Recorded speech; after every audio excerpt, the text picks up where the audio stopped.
Everybody, welcome back. We're into week 2 of the LFA playoff semi-finals. Soren, we are back here for I'm expecting to be another banger between High Alert and Flannel here. We know Flannel really well. They like to throw out these bangers, and High Alert is looking for a little bit of a maybe payback for what happened during the regular season matchup they had early on into the split here. Hopefully, everyone has gotten their dinner. No one needs to leave in the middle of the match, and we can have ourselves some good 5-on-5, 5v5 action here. As hopefully we got Yeah, nothing too crazy going on here. It should be good though. Both these teams are definitely teams to watch out for their craziness. I want to say based on who is on the roster.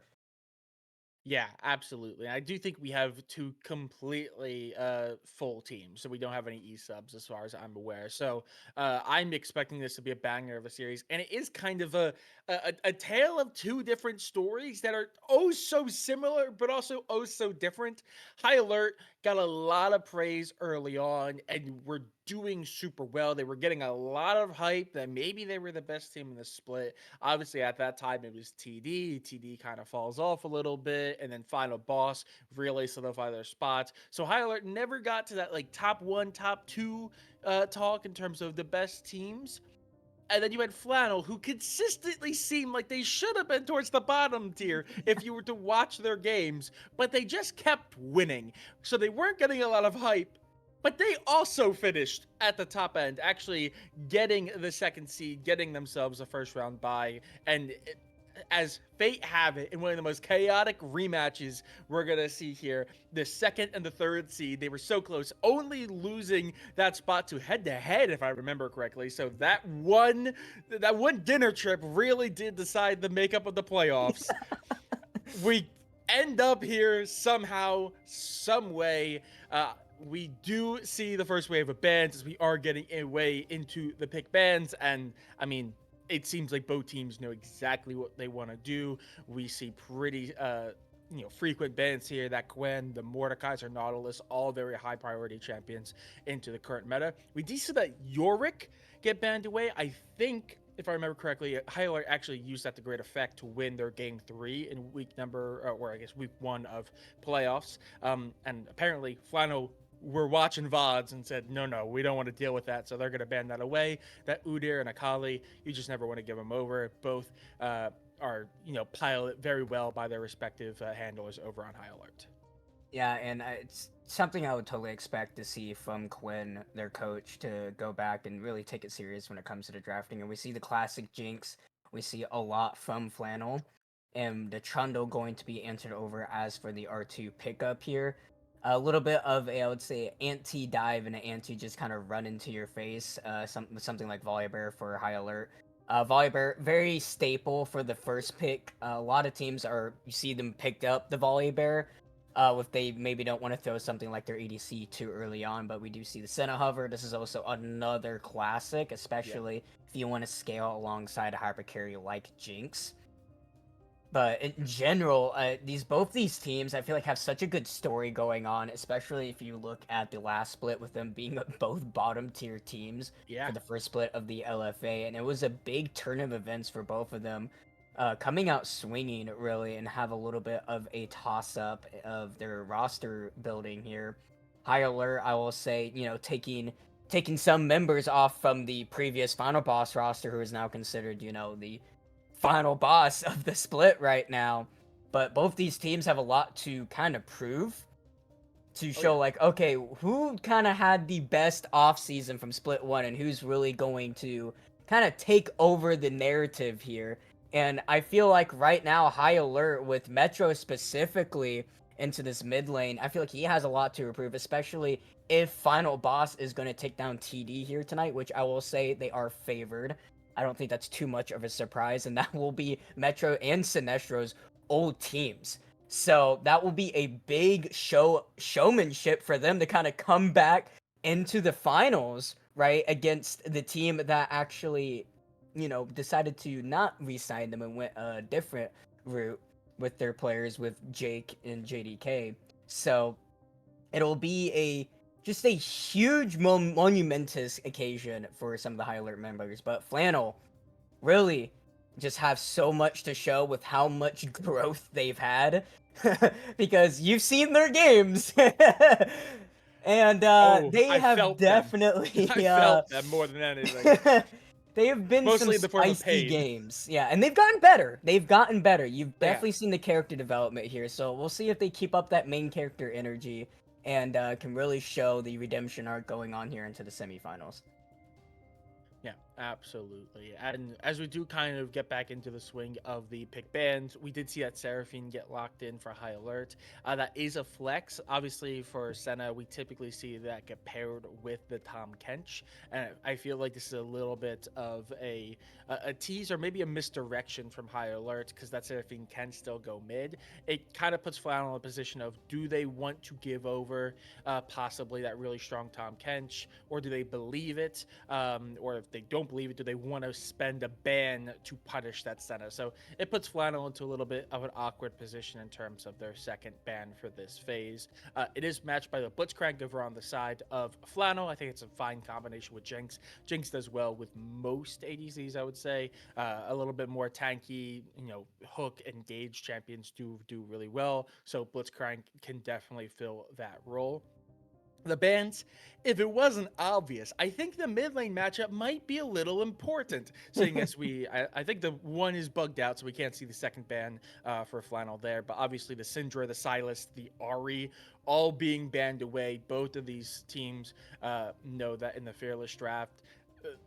The mid lane pool for many of the top mid laners are really good, so they're gonna try to narrow it down and make it a very narrow pathway that they can have. Okay, Echo, which I believe we saw High Alert also operate in Game 3, and where they just kind of stomped through their opponents last week, too. So another mid lane ban that they just don't want to deal with. So, yeah, both teams want to narrow down that pool as much as possible. That does mean we're going to get some more interesting picks, i.e., that Fizz. It has been a pretty standard backup pick, I would say. I think most of the time when a lot of the big major mages are banned out, I'm looking at that Syndra and that Ari specifically. Fizz does always feel like a backup option, especially as a lot of the top tier mid laners are really strong on the mages in this league.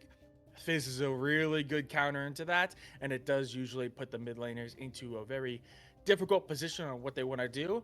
The Rise is certainly an option. We've seen Rise, I think, mostly on top lane in the very few times we've seen them. But that is going to be a pickup. I don't know how it's going to do into the Fizz, though. That is not a very mobile champion.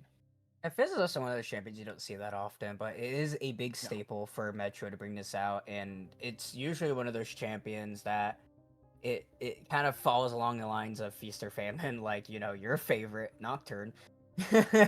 Which I'm expecting to see Sinestro play here tonight at some point. It's the playoff buff for him. But Fizz Right. is one of those champions, not really played that much into competitive, really not seen that often. It's kind of like Rutledge's Alawi, where it's like if we can get off from the beginning of the game and really snowball, it's really annoying to kind of keep up on it and try to play around it in general.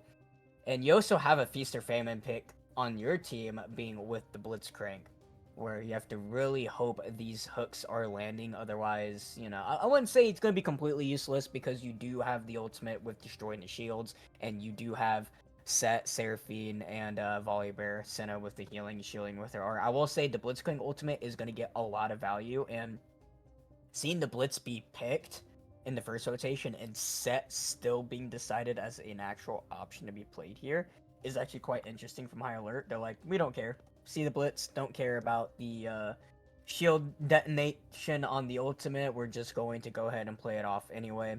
So I'll have to see if that little gamble from High Alert is going to pay off. But Fizz, one of those picks, if High Alert can get it off for this first game and can win with it, I wouldn't say it's that too detrimental of a pick being taken away from Metro's pool. It's not like, oh my gosh, his Wukong or his Akali or anything like that. And Rise being answered over, that's not something Metro really wants to play anyway. So I will say High Alert can take this game. Metro is going to be feeling really nice going into the rest of the series, as not that much is taken away in terms of the actual fearless portion. Of course, he can still be banned out, but maybe if they get later on, maybe they want to pick him, start picking a little bit earlier on, and try to flex some of his, his side lane picks that he has, such as Wukong or Renekton. Yeah, absolutely. As we do see the final picks come in, and I think this is actually a pretty even draft composition. I don't think that there's really too much lacking from either teams. I think both teams have pretty solid engages. I think this is going to be a little bit more front to back, maybe a little bit more die potential, especially with that volley bear and that fizz for a high alert. But I don't think there's anything glaringly wrong with either team.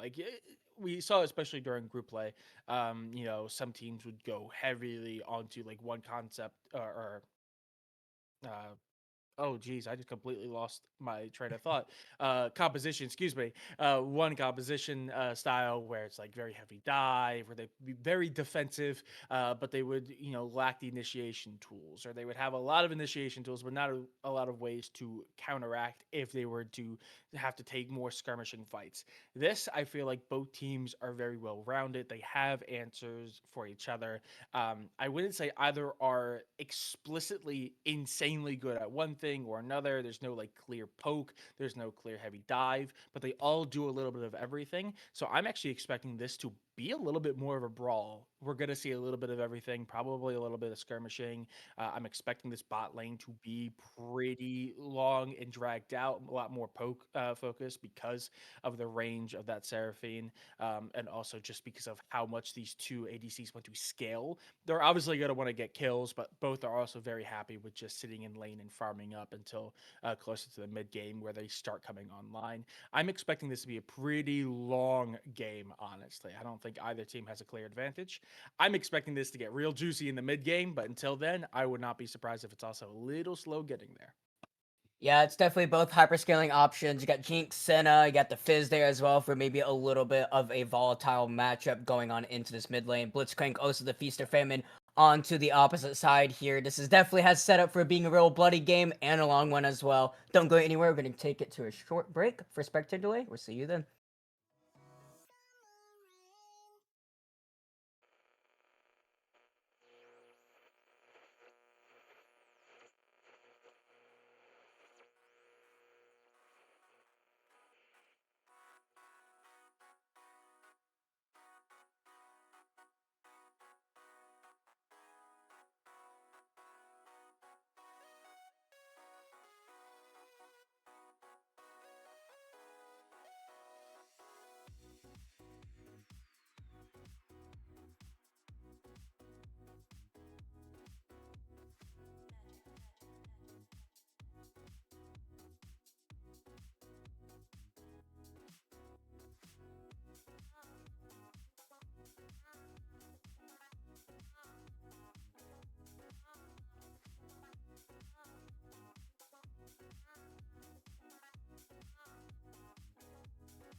All right, ladies and gentlemen, here we are. Game number 1 between High Alert and Flannel. High Alert onto the blue, Flannel onto the red side. Game 1 of the semifinals, best of 5.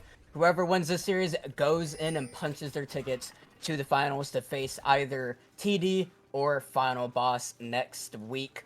Blitzcrank is going to be the pickup here, so most likely going to see a little bit of a level 1 invade opportunity for Flannel, and it looks like it's just going to be a basic 5-point for High Alert. They're not even going to stack. Yeah, it's almost like they're expecting High Alert to kind of push in here, but it's just got to be a pretty standard 5-point from them. Give nothing over, give nothing away. I mean, we're at the point where every single game matters, and these teams want to lock in their spot for the grand finals. So, not surprising to see. Nothing too crazy. We do see a ping, actually. Is there ever a chance? Sitting around there. Sunset Diner still close by. There's the ward, but it is just going to be sweeped up. A little bit of extra gold going over to Diner there. That's nothing too crazy going to go up. If Diner was in that bush, though, that could have been quite scary, but he decided to stay in the Raptor pit. So Deathmaster a little bit happy about that one. Well, not happy about taking that damage, but happy that Blitz wasn't close by. Oh, and St. Pages. He's going to spot them. Just going to drop a ward, say hi, and go back to lane. And King of Spades gonna say quite hello over here. He easily won that 1v1 with his passive. There shouldn't be really any way Santa Vegas can do anything, especially without the Bella Breath. Doesn't really have that skirmishing tool. But Set with the passive just naturally has skirmishes really on the lockdown level 1. I expect this to go in the way of King of Spades for a little bit until you get a couple of armor items, maybe get a Bramble into the set. But yeah, this champion likes these types of matchups. Yeah, absolutely. But just as we kind of get into the game, I do want to pull something to your attention. And I know you kind of mentioned, you know, both these teams were definitely towards the bottom end of the table in the last split. So the fact that they've come this far after the offseason is quite impressive. Both these teams were 1-8. These were the tied bottom 2 teams of the entire split. Oh, Aegis has to be careful. Flash trade, first blood, but Ingrotus looking for something into this bot side. The pillar is up. That's a flash out of Civil. No hook is going to land. There's the root up with the W. Melee Vein just going to get a little bit extra damage there, but not much is going to happen. They do get the flash out of Civil, though.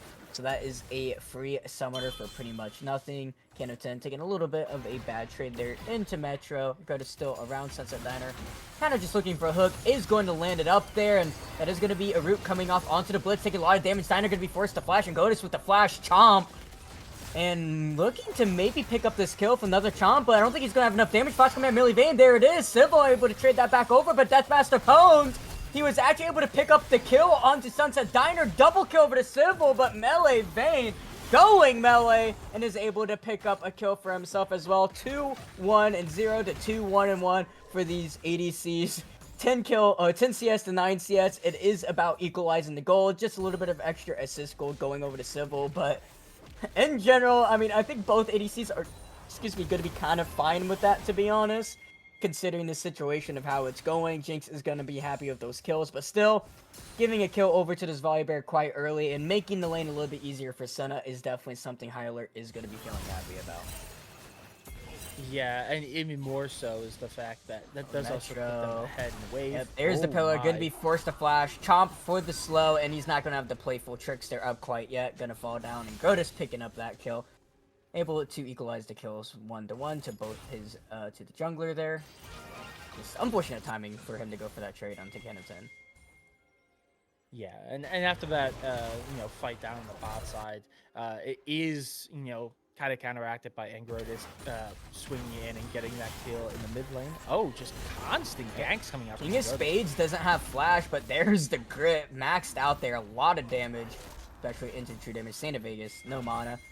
Just gonna try to get this wave in. This is way too big for Saint of Vegas to be able to fight off against the freeze from King of Spades. So he's definitely gonna have to get a reset off here. He cannot stay any much longer. King of Spades doing a pretty good job into this matchup, and Gotis, I will say, really throwing his weight around. He was bot, mid, and top all in about not even 2 minutes. So really throwing out his proximity to all three of the lanes here. And I will say that's definitely needed for what's kind of going on in the 3 lanes. Yeah, absolutely. It is coming at a bit of a cost, though. Has given up a lot of CS. Actually, never even went to his top side jungle. Cleared out his bot blue side, and then immediately went to gank bot lane. Once he got back into it, he went into mid, and then immediately, after placing a ward down in the top side jungle for High Alert, went and ganked that top lane. So a lot of presence, but is now pretty far behind in CS. Volley, though, did get a kill, so it's not too much farther behind, really only 1 assist behind, and is pretty far ahead on the CS, is only going to continue. Drake is up, I believe, so that is going to be something that I'm sure High Alert are going to be looking for. They should have a bit of an advantage here, especially as Volley already done the clear in a position to get this gank. Yep. Stunning onto Sunset Diner, no flash, rooted up, stunned up, 1 more auto. Civil picking up his 3rd kill into the game.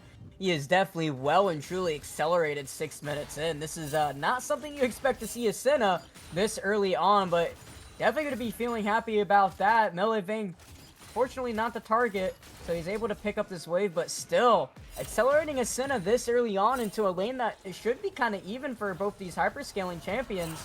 Gotis gonna show himself, but he's got to be careful. He's all by his own. He doesn't have flash. Gonna be chomped up by the shark. No, it's gonna be the bear. Bear tramped shark, apparently, even in the river. Don't know how that works. Saint of Vegas taking a true grit there. There's the showstopper, looking to stop the show on Saint of Vegas here. And there is the knockup, but it's not gonna be enough. King of Spades able to pick up that one, pick up a 2nd kill. Truly top domination here, and bot domination.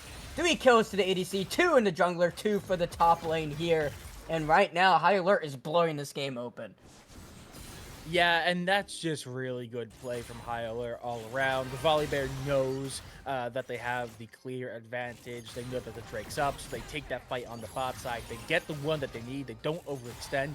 They immediately turn to look towards the jungle. It lines up perfectly with the roam from Metro on the Fizz. They just collapse in on Grotus, who's still not aware, hoping to maybe get something onto that bot lane duo, but gets caught out in a 1v4. And then while everyone's distracted on the bot side, the 1v1 set still having that advantage early, takes that kill solo bolo up on top, and on top of that also secures, I think, maybe 2 or 3 turret plates off of that. So on top of the kill, a massive injection of gold, which is going to keep the set into a good position.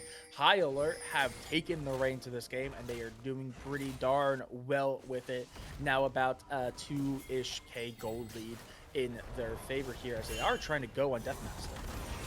Yep, it's gonna be knocked up. Ethereal Ice is here.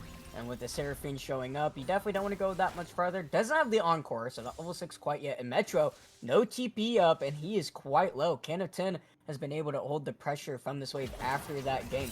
A little bit of an early game grievance that Rise runs into for the damage density that he can put out is definitely equalized here into the Fizz. So he's going to be shutting up quite pretty into the Prio here, but still, top and bot for High Alert still have up so much onto Flannel here, so you might be able to have some Prio for both the Drake and the Grubbies, but all it takes is King of Spades or Civil to walk up, and that practically goes away. And Santa Vegas still struggling. And Grotus does look like he's gonna want to go for the gank here. Pillar's gonna mag it. Yep, and there's the ultimate as well. Not able to get the Hex out there. Yep, I mean, that's exactly what they need to do. Shut down the set into this top side. Gives a little Metro some alone time, but they don't really care about that all too much. Although, Kennington really didn't need to go up there for that, but it was just for precaution. And the Showstopper not be able to quite use King of Spades. He still does have his TP. He still does have his Splash, so it's not too much expended in terms of the actual 1v1 into his laner, but it is going to stop the War Machine from him a little bit. Yeah, absolutely. And we do see the counter play here as the volley sitting in that deep bush, now surrounding that bot lane. Doesn't look like the dive is coming through. Maybe just waiting for an opportunity, as we do see a lane swap come through. Santa Vegas now sitting on the mid lane. He's definitely thinking about it. Metro has to be a little bit careful. Flashes up for Santa Vegas. There's Playful Tridal, Trickster, and Flash trade. And Santa Vegas solo Bola, but here comes Deathmaster Pones. Look at something on this bot play. A lot of damage is Melee Vayne, but there goes down Sunset Diner. Sun is setting on him. Kennington is here. There's the Stormbringer bringing the pain right on top of Melee Vayne. Definitely not what he wants to see. There's the shield up. Lethal Tempo all stacked up. Kennington all by his lonesome. One more chomp up for the heal. Double kill over to Deathmaster Pones. And that is going to blow it up even more so for High Alert here. You're one member, well, I would say both members into Melee Vayne and Can of 10, and they both fall down here. And Santa Vegas now thrown back into this matchup that he just can't seem to get a break from. King of Spades. A lot of plating into this top side. Still, though, Santa Vegas staying equal onto that CS numbers, so could definitely be worse, and was able to pick up that solo kill onto Metro. Yeah, I don't know how I feel about Kennington chasing the volley bear outside of that turret. They know that there's two other people waiting, and yet they try to be a little greedy, try to confirm that kill onto volley, and it just goes horribly wrong. Meanwhile, this topside turret is so low, less than a turret plating left now. And Metro is going to have to jump right over that wall. Santa Vegas gets something in King of Spades, and he's going to block it up with the shield there. Showstopper, a lot of damage coming out. No mana for Santa Vegas. Can't sling any more spells. He doesn't have any gas left into the tank. Sunset Diner with the hook, not going to look for anything, but his King of Spades just going to look for a reset here. No, not quite yet. He's not done. Nope. No mana on Santa Vegas. He has it demolished. He's looking for damage onto this tower. And he's definitely looking for something here. Santa Vegas has to be careful. There's the flash! King of Spades! Oh my goodness. Santa Vegas just getting a little too hypey. He thought he was fine, but you can't do that. You cannot do that against Set, especially when he still has that flash up. And that's first turret going over to the Set. He is truly accelerated here. Drake going to be started up. Drake stacking for High Alert. Flannel, they have to try to do something here, otherwise they're just going to lose out all over the map, and they're deciding they're going to try to do something here. Metro not on the map. Can they be able to pick this up in time? Yes, they can. Hook going on to Ethereal Ice, and a fight is going to go off. Ethereal Ice took something encore onto only one, but Melee Vayne taking a lot of damage. There's the Dawning Shadow doing a lot. Sunset Diner about to fall down, force the flash. That's why Throne's not able to quite get that stun off, but Ingrotus falling down, double kill over to Civil. Gonna run right into Can of 10. It's a mind play, but the heal is great. Metro with the shark right into the river. Can of 10, he accepts his fate. Metro picks up his first kill of the game there. High Alert, pick up the Drake, and pick up the team fight win. I think it was still even in the end in terms of the kills, but the fact that that was a 4v3 and High Alert still leave that level, and the last person standing on Flannel that got out of that fight was surviving on scraps of health really is a definitive statement. They have kind of all fallen now, but all of the key pieces for this high alert team, that, Senna, that Volibear, and that set, all so advanced. 3-1, 4-1, 6-2, and 5. The Senna is already. We're not even at 15 minutes yet. It's a very scary prospect for Flannel, as everyone is practically coming online. And with that kill in the pocket of Metro now, that Fizz might become even scarier. Santa Vegas caught on the wrong side. Oh, no flash. Buddy He has the Boo. four. He has the Orin to go off, and there's a Zeke's convergence. Look at it. It's doing so much in the 1v4. Yeah, he's just going to fall down. The kill going to go over to who's going to pick it up? Deathmaster Pones. There it is. The Bear picking up his 5th kill of the game. The Zeke's convergence Orin. That's an interesting pickup, I do gotta say. I don't know if it did a lot there, but we'll have to keep our eye on it and see how much value it's gonna have. 199 damage dealt. There you go. Okay, Oh, Shark gonna land. Sunset Diners. Taken to about half HP, looking that's for a dead pull into man. Metro, but the ice. And the rest That's of a High dead Alert man just blow right him up. there. Yep. Yep, just gets blown up. Hooking somebody when you're that far behind doesn't really do all that much, especially when you lose over 60% of your HP in a blink of an eye. Metro, I would say the person that's most behind in High Alert, but still, a Fizz is a Fizz, as Ingroda's gonna run right into Deathmaster Pones. There's a Lightning Strike, not gonna do all that much, but the Lethal Tempo gonna be stacked up. The Cosmic Drive is here, but still Deathmaster Pones with the Stormbringer, and it's King of Spades in a 1v3, Dawning Shadow to give him a little bit of reinforcement. And the rest of Flannel aren't going to decide to go any further along. They do not want to get hit by that big haymaker out of nowhere, so they're going to decide against it. But as Metro, into his bot side, Alone Time is just going to be able to pick up this tower for himself. Yep, that is going to be the second tower secured by High Alert, as well as these two side lanes. They've been the source of all the action so far, and it continues to be so, as there's just so much pressure being put on them. They knew they were not going to do as well into that mid lane, especially once get to that level 6, that damage from Rise, and the range is going to be a little bit difficult for Fizz to deal with. But now we're getting to the point in the game where that doesn't really matter. The side lanes have won so aggressively that mid lane is starting to fall. All 3 tier 1s officially off the table. We have seen 2 Drakes get secured for High Alert. The fact that they've also taken... Actually, did they pick up? Yeah, they also picked up the first 3 kills in the game. So that is going to be a feat of strength fully going over to High Alert. I think it's been so for a minute now. That's also going to be the 3rd major objective for them. So they have already got the train rolling. It's just rolling down a hill, and it's getting faster and faster and faster, especially as the gold lead is now, what is that? At 6K? Yeah, 6K gold lead now for High Alert. And the biggest thing to look at it right now, Call Forward God, gonna hit up right onto King of Spades. King of Spades taking a lot of damage though. There's Showstopper, the Unstoppable from the Bellow Breath, and the pull onto Civil. He should fall down here. There's the pillar towards it. Shutdown going over. Canatendo in trouble is going to be able to overload right out of that one, but Metro's not done yet. There's the Playful Tridal Trickster, and one more auto should be enough with the W, not quite the burn. Metro's still gonna go for it, and there it is. Gonna pick up a kill for himself, but mid is gonna be blown open by Flannel, and a little bit of swing of momentum, I will say, for Flannel's favor.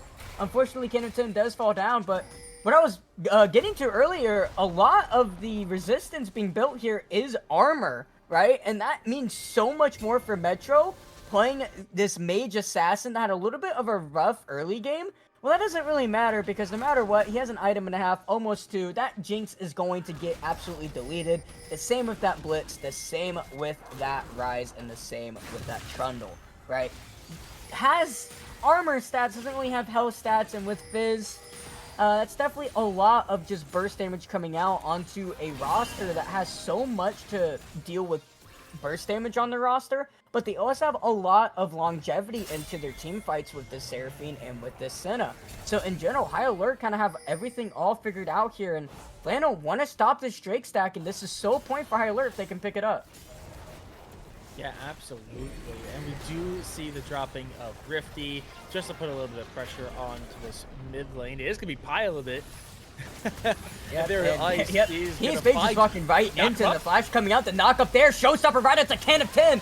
Gonna punch his lights out on core onto 1. There goes Sunset Diner in a 1v1 against Santa Vegas Deathmaster, but Grotus gonna make it a 1v2. Deathmaster Pro does not care at all. Lethal Tempo stacked up. Flicker Blades is there. Santa Vegas forced to flash. The rest of High Alert is there, so they have to back off. That is most definitely going to be guaranteed soul point for High Alert. And King of Spades still going down onto this mid lane tower. And Civil is here to back him up. And Grota's taking a lot of damage. Is going to be forced to back up away from here. Ethereal Ice is here for the reinforcement, the heals and the shields. Deathmaster Pone's going to pick up that soul point. Metro going to push down right into this bot side. And Flannel, you got to be thinking, what is their out? What can they do? It's 18 minutes into the game, 29 kills, 19 of those, more than a kill a minute to High Alert. Yeah, and they did a pretty good job at kind of clawing it back a couple of minutes ago. I mean, they lowered that gold lead from 6K down to 3, but it's now extended back out to 5. After that turret fell, they've almost secured the tier 3 in mid. That tier 2 on top lane is super weak as well. Now 3 Drakes on the bounce. They're 1 away from Soul. It is the mountain, so denying that away from Flannel, getting any extra health from those mountain Drakes is also really nice for Metro. Like you said, not a lot of Flannel's team has like native health gain or are building any items that are going to help their health out, which are just make them all prime opportunities for this Fizz. So keeping those Drakes away from them is going to help with that as well. We're about 5.5 minutes out from Baron, and they're already kind of sieging onto that base. Flannel need to find something. I do think we need to start seeing some skirmishing, because very clearly these 5v5s, 4v4s are just not going their way. They need to start adopting some pack mentality, just hunting them down, 1v2s, 1v3s, catch them off guard. They just have to be a little bit careful there. The Super Mega Death Rocket and Protobelt isn't going to be enough. Not quite. The burn's not there, and if he had Ignite, it definitely would have been a solo kill there. Doesn't have the stopwatch quite yet here. Did get the Seraphs picked up, so that will be a lot harder for Metro to be able to pull off. That shield will be quite large. And Santa Vegas running right into King of Spades. Yeah, we've seen this one a million times. Nice Bella Breath, though, and nice knock up there, but with the Haymaker, there it is. And there's a Zeke's Convergence coming out. Showstopper to cut out that away, but Santa Vegas looking to do quite well here in this 1v1. King of Spades has to be a little bit careful. He doesn't have any lifesteal. He's actually going to fall down. Santa Vegas, Zeke's Convergence, OP, question mark? Oh, okay. It is masterwork as well. So that is something, but what does it cost in the end? It does cost the Otacon. Not amazing for Flannel, but I mean, getting that big shutdown is nice. The set is starting to come a little bit back farther down to earth. That 1v1, just not able to get the W off in time before the reset comes through. There's just not enough shielding to keep him alive. Saint Vegas still in a rough spot, but definitely doing a lot better. And that being said, speaking of the masterwork Zeeks, Flannel, the longer this game goes, I don't know if it's going to go farther and farther in their favor, but the ability to get those masterwork items is going to help close the gap quite a bit. That extra bit of stats is certainly going to help in the late game. So they can just survive this current, I don't want to call it a siege because it's not actually a full siege coming through, but if they can survive this onslaught of attacks coming from High Alert, they get to that late game, maybe deny this soul as well, start getting some drink stacking for themselves. If they can get to that 30-40 minute mark, they'll be doing a lot better than what they are doing now, just off the basis of that Ornn and the ornaments. The ornaments are going to be quite strong. 1,000 golden stats practically for each one, and that is going to equalize the goal lead a lot for Flannel once Santa Vegas is able to pick up more of these levels. King of Spades actually down a level and down XP to Santa Vegas. He didn't have his Overlord's Bloodmail, and he did have double Tunneler's Claw, which really doesn't do all that much to help in the 1v1, especially since the stats of AD and HP aren't going to do all that much. You would definitely want something that's a little bit more, I would say useful, like lifesteal if you went for something more like a Bork, but Overlord's Bloodmail is going to be completed. That is definitely going to help a lot into these 1v1s when it gets low and lower.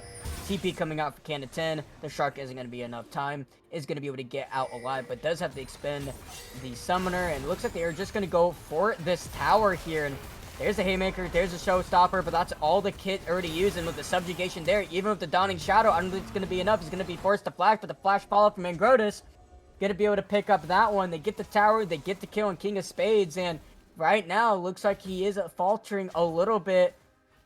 He got a nice high roll onto the deck of cards early on, but right now, his luck is really not looking too good right now.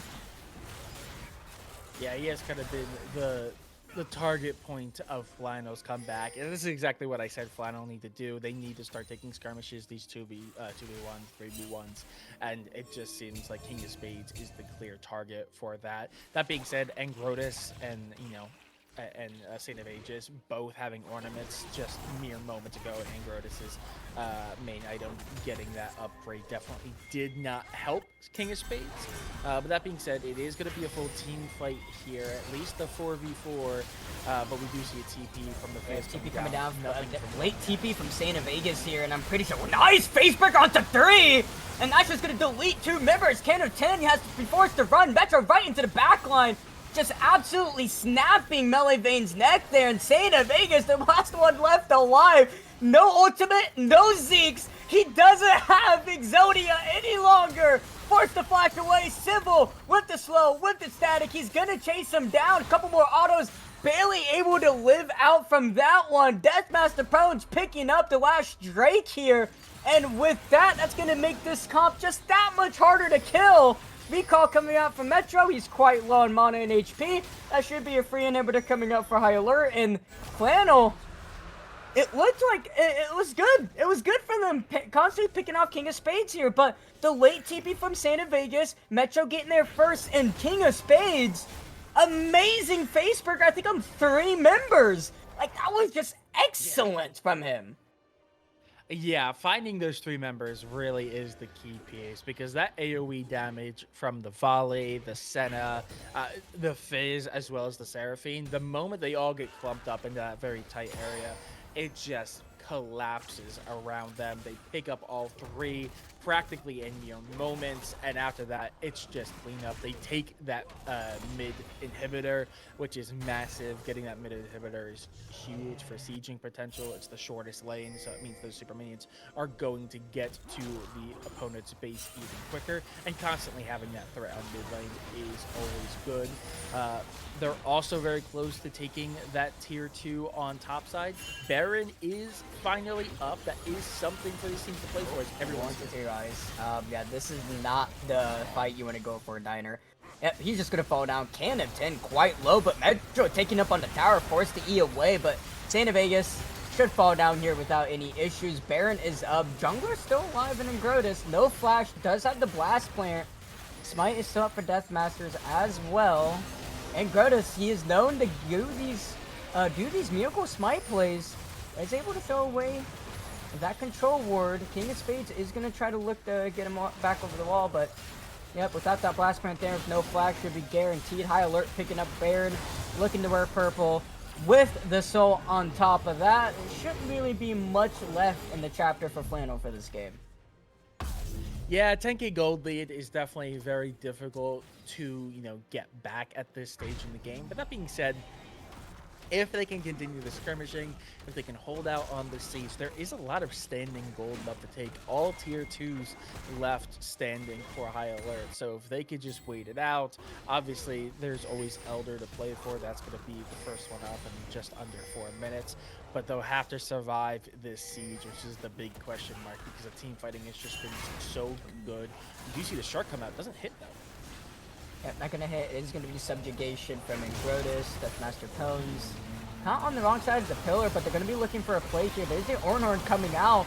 Zeke's Converge is doing some real damage here. Angrotus gonna fall down. Showstopper gonna be throwing the troll right into the dirt here. And without any Haymaker, not gonna be able to live out. Canopton actually able to take down Metro in the backline there. But with the Exodia between Senna and Seraphine, forgot the name of the champion for a second there, Double S. Yeah, a lot of heals and shields coming out. There's not much else he can really do here.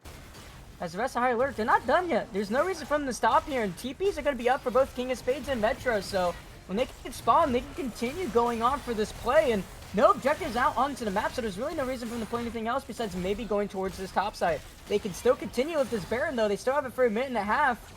And it looks like maybe, yep, they're good. They're going to go ahead and call it off. They don't want to go anything too crazy here. They got 2 inhibitors.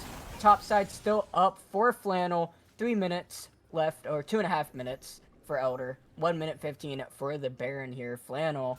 It was a nice, would say turnaround, 107 stacks. Woo! For Flannel there to be able to pick up 2 members, but yeah, in general, it's still looking quite scary for them. Yeah, and that's the real downside of Civil getting so far ahead, at least if you're Flannel. Civil so far ahead, 9-3, 14, 7-1, and 10 for Deathmaster phones. I mean, they both got ahead so early, and they have not been able to be punished anywhere near as much as the set, because we expected the set to kind of start falling off into the mid to late game, but this Volibear and this Senna, there was never a chance. They're just going to get better and better, especially Civil on that Senna. It's just going to become more and more of a threat as we see them just struggle to do it. Just look at the chunk damage on their Endurance. Voice the flash, but they might have found Civil. Shutdown going over to Sunset Diner. Encore, multiple members. King of Spades already with the Haymaker. Trundle going to fall down here. A really split fight as Deathmaster Pro sweeps on the melee base. It's going to fall down. This bear is just absolutely deleting the backline. Metro going to find get it to him. Sadie Vegas, the last target, gonna fall down. Triple kill going over to Deathmaster Pones here. And that should be all that she wrote for this game. Game number 1 goes over to High Alert. Flannel not quite able to pick it up. Metro able to bring out the Fizz for game 1, win with it. And Jinx for Flannel picked up for game 1 was not quite the Exodia they wanted here. And that's going to be gone for the rest of the series. High Alert Flannel. High Alert start out game number 1 with a win. Yeah, and I almost don't want to say that I cast or cursed it, the Senna there. I mean, I know I just said that they haven't been able to deal with the Senna, and then they immediately killed the Senna. But at the same time, it comes down to they traded Senna for their base. So I'm going to count that as a win still. Oh, yeah. They still Worth couldn't really deal with it.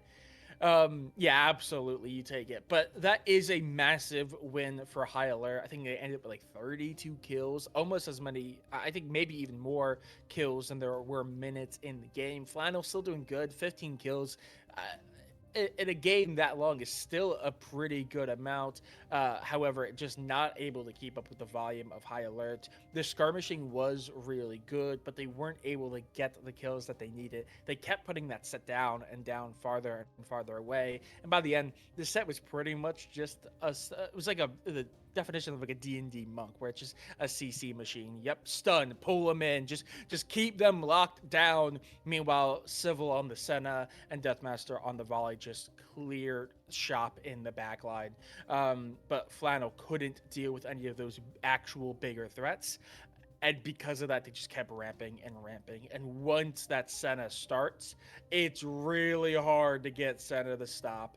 So honestly, the moment we started seeing Senna get those kills early on, I'm not that surprised that we see High Alert pull out the win there. But Flannel definitely did show a lot of bright sparks. This is obviously a best of 5 series, so there's still a lot of games to be played ahead. But you did bring up a good point. The fact that Jinx was taken away, obviously B1 Jinx is kind of, or I guess an R1 at this point, Jinx is kind of a staple for Flannel, but not getting the win with it is a little rough for them. You definitely expect that they were hoping to get at least one win out of that. That gives them the momentum into game 2 and 3, but that's not going to come out for them. They're going to have to find hope in another champion in game number 2. Yeah, especially considering Melee Van was the one piloting it. That's your finals MVP from last split. Not able to bring out with, the most picked champion from both splits, and something that was very much a champion that he is good at piloting. So a little bit unfortunate that Flannel was not able to bring out the win for that. High Alert definitely going to be riding the momentum onto this one. This is definitely the state of how they want the Fearless to be going for them right now. I mean, they're really comfortable right now considering the champion pools that they have for pretty much everyone on their roster here. Not saying that Flannel isn't going to be too happy about the Fearless. I mean, it's I would say about neutral maybe for them, but for High Alert, it's one of those things that constantly gets brought up of just Fearless and how many champions you can take away from someone like Metro, for example.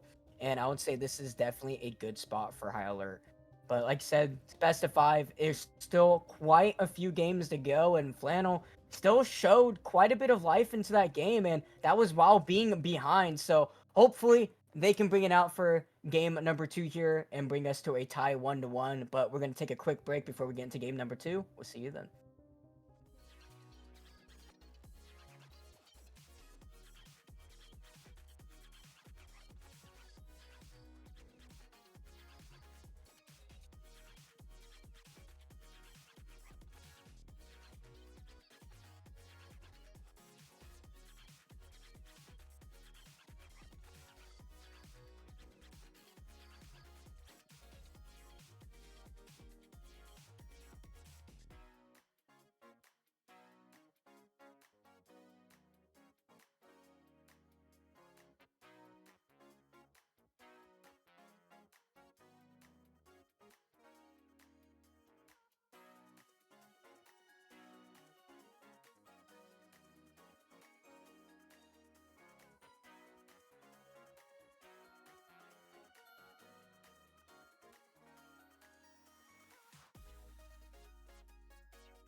Everybody, welcome back to game number 2 between High Alert and Flannel in the best of 5 semifinals, week 2 of the LFA playoffs here. It looks like my eyes do not deceive me. High Alert, Flannel have not switched sides here, so High Alert still onto the blue side, Flannel onto the red. I believe that is what Quinn prefers, if I remember correctly. He does prefer the red side over on the blue side. The red side counter pick, definitely quite strong here as Akali. Obviously going to be the staple ban always, no matter what. I mean, I don't think he's ever going to be able to pick that up. as looks like it's going to be roughly same bans, nothing too crazy. As High Alert, S plus tier jungler right now, Pantheon going to be picked up first rotation here. I mean, I love to see it. I love to see the Yeah. Pantheon pick, and I mean, if you can slingshot the Nocturne really well, pretty sure you can play the Pantheon just as well. So far, I would say that's definitely what I like to see from High Alert. It's definitely a very strong pick. Not seen too often, I feel like, from our end in terms of the stats, but has Yeah. just, I would say, the last couple patches has been like S plus tier into the jungle in general. Sivir, gonna be Flannel's next pickup. Another champion they love playing, and another staple from LA Vane. Oh yeah, absolutely. That is like a classic Flannel pickup. Jinx on game one, Sever on game two, where you go Sever, Jinx is banned out in game one. That's just kind of been the modus operandi for Flannel all split long. I do also notice that we are seeing a very similar trend in the way that the drafts are playing out.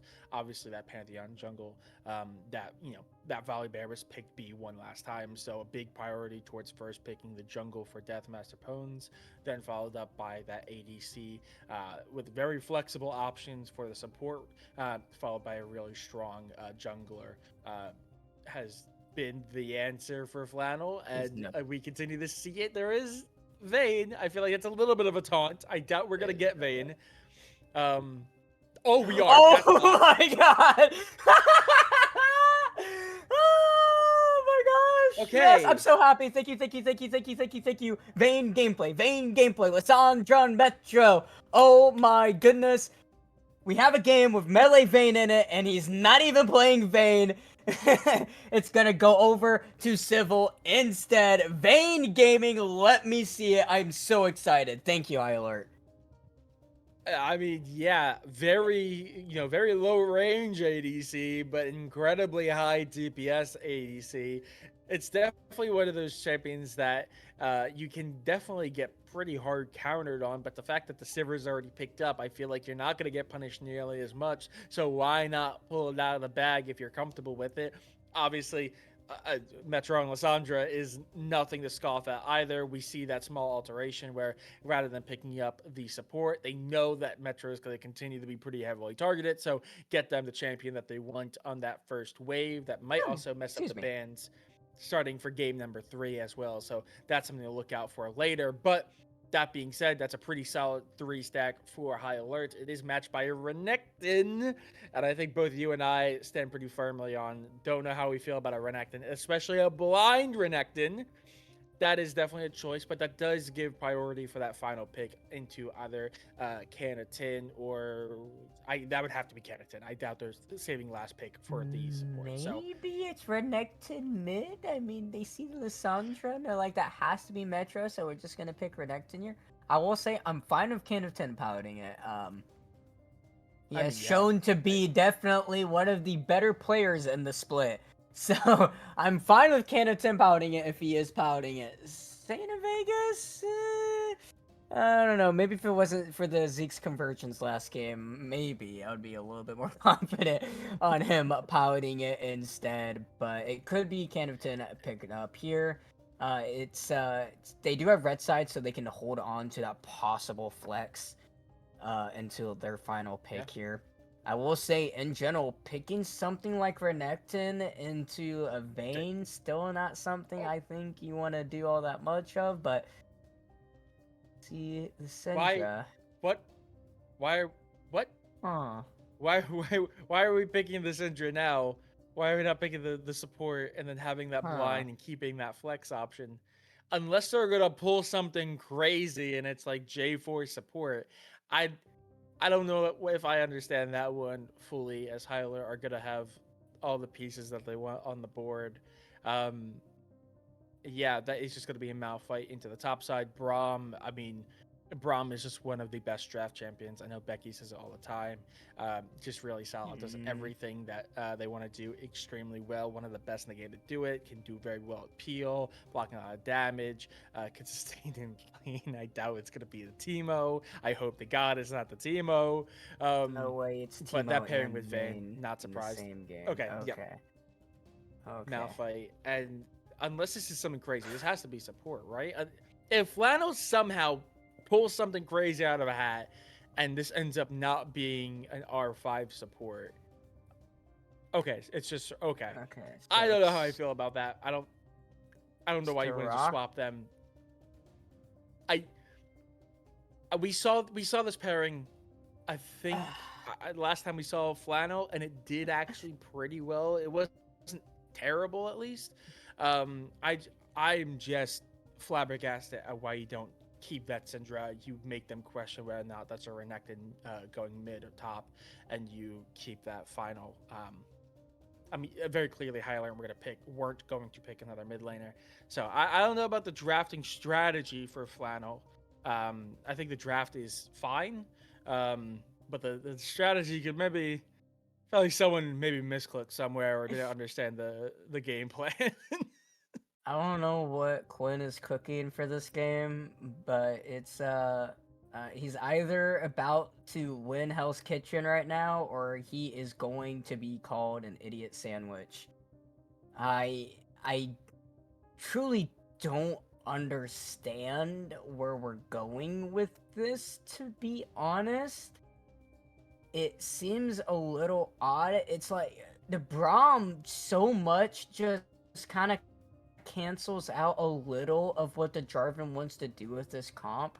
And it's the follow up that is really getting me here with Flannel. It's you have the J4 go in. Okay, cool, sure, whatever, but to be able to follow up with enough damage when you have a Braum sitting in front of this Vayne, so it's like the Renekton has to be able to one-shot this Vayne, otherwise the Syndra and the Sivir aren't going to be able to do anything in front of this Braum, and then what are you going to do for your own backline? You got a Pantheon, Lissandra, and a Malphite just jumping right on top of you, and what do you do then? Yeah. The Soraka, I guess, is one of those things to try to keep everyone up and alive, be annoying with the silence, and just be that big ball of utility with healing. But if High Alert are smart, you literally just, do the typical Vayne build where you can run like double offensive items, like something you can go like Gwensu, you can go Kraken, or you can go Bork, right? Maybe even Terminus, like just one of those like combination of items, and then you just run full tank with Jack Show. Hell, I mean, you can even probably run something like a Zonia's this game if you really get far enough ahead, and you just need to worry about not dying more so than just one-shotting. Because at this point into this comp, it's like it's more so not being able to deal enough damage onto you personally, because the rest of your team has a lot of damage in it themselves. They have a lot of ways to kind of shut down this team, and it's I don't know. It's definitely something you wake up 3 o'clock in the morning, and it's definitely a passing by 3 in the morning thought process where you're like, this draft could be good in comp, and we'll see. We'll see if it comes up that way or not, but I'm not holding out much hope. I mean, if you looked at me that entire draft phase, I'm just bewildered on kind of what the strategy is. Usually, regardless if someone wins draft or not, you can kind of somewhat see what the thought process is.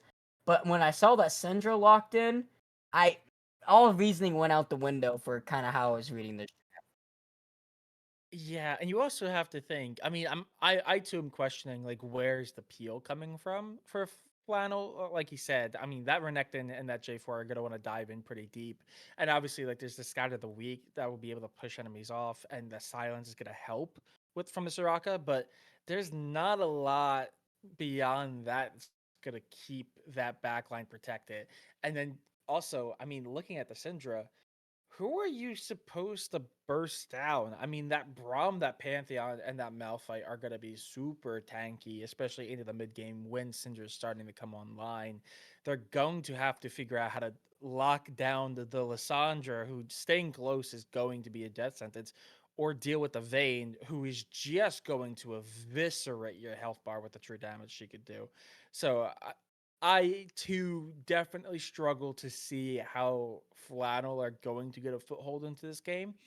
That being said, we have said it so many times in the past where, one team so clearly is at a disadvantage going out of the draft, but they end up winning anyway. I think very often it is Flannel. So we will just have to wait and see how that plays out. I for one, see, I agree with you. I am not particularly sold.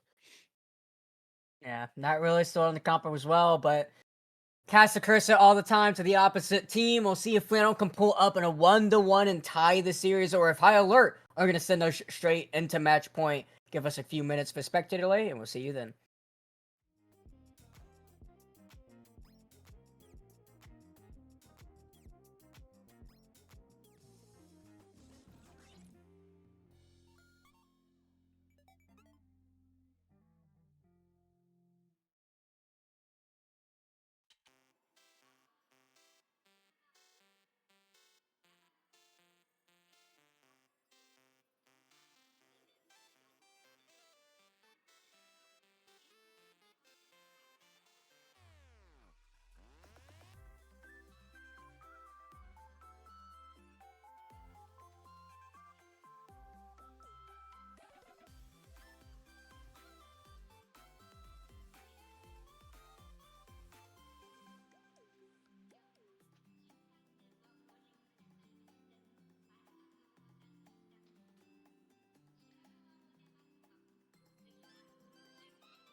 Alright, everybody, welcome back to game number 2 between High Alert and Flannel Esports. Same sides last time. High Alert onto the blue side, Flannel onto the red. High Alert took game number 1, the best of 5 semifinals. High Alert looking to get into match point after this one. Flannel looking to tie it up here with a quite an interesting team composition being cooked up here for their game number 2. We'll have to see if it pays off or if High Alert are just gonna find this one to be a quite easy steamroll into the match point. Yeah, absolutely. And we do see a little bit of a change up from Flannel here, not trying to go for obviously no longer having that big engage tool that they had from the Blitzcrank in game number 1 here in game number 2. So it is just going to be a pretty standard 5 point. High Alert are going to be spotted playing pretty deep into the jungle here. And I doubt this is going to do much, but it is going to at least get some vision for High Alert. Yep, pretty deep ward into that blue buff that is going to give some information as to where Angrotus is going to be starting, and that is going to give away that they're starting down on that bot side. That being said, typically that does mean that they're going to put more priority towards top side after they finish their full clear. But we saw in game one that that's not particularly the case, as Angrotus completely forwent their entire top side jungle and just immediately ganked down on bot lane. So that is, even though it's going to be a lot of information, still not going to give them all the answers that they particularly want and or need to read Angrotus's intentions here in game number 2. It's Santa Vegas on that Renekton. Gonna be we're looking on him quite hard for this one to see if he can step it up from game number 1's interesting build idea. He did get the solo kill on a King of Spades. I will grant him that. The Zeke's Convergence, whether or not it did a lot in that, I couldn't honestly tell you.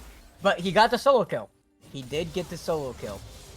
Right now, he should have it a little bit easier into this matchup until King of Spades can get at least a couple of stats into the armor category, and until he can get a couple of those levels into that ground slam to reduce that attack speed. Right now, we're just going to see Civil scaling up right alongside the Sivir here. And the other thing into the Vayne, as well, is you're picking a champion that doesn't necessarily want to do all that much early with the Sivir in terms of maybe trying to fight a volatile lane and try to get a lot on kills as Metro. But for something quite early here, Kennington not level 2 quite yet. Going to be forced to flash away, afraid of the flag and drag coming out from Ingrotus. Deathmaster Bones was close by. There's still a lot of damage around Kennington, but flash expended for Metro.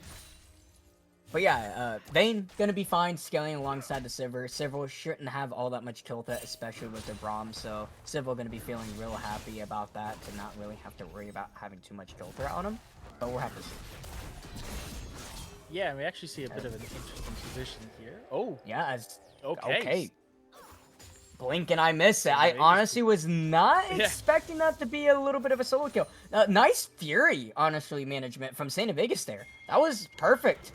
If he did not have that empowered Q, I'm pretty sure it does not kill King of Spades. So actually able to pick that one up and proving me quite wrong onto this one so far. If he can keep it up, that'll definitely be an avenue for Flannel to really abuse for this topside matchup. Yeah, and on top of that, he has the CS advantage. Obviously, it's still early, so it's not a huge one, but that is still a pretty advantage going their way. Notably here, the map has been split by the junglers. Obviously, Deathmaster Bones getting the whole bottom side of the map, meanwhile Ingrotus getting the whole top side after that little stare down in mid where Metro had to flash away for their safety. Both junglers just kind of went and did their own thing.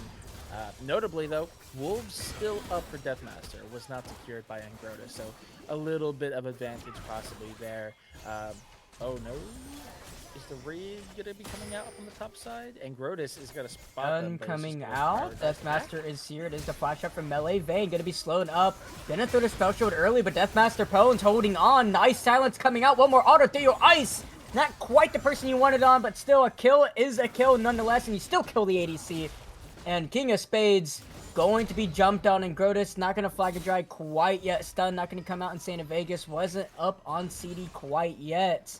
And they're definitely pushing on the weak link into this top side so far. Pretty good CS lead, about double for Santa Vegas so far.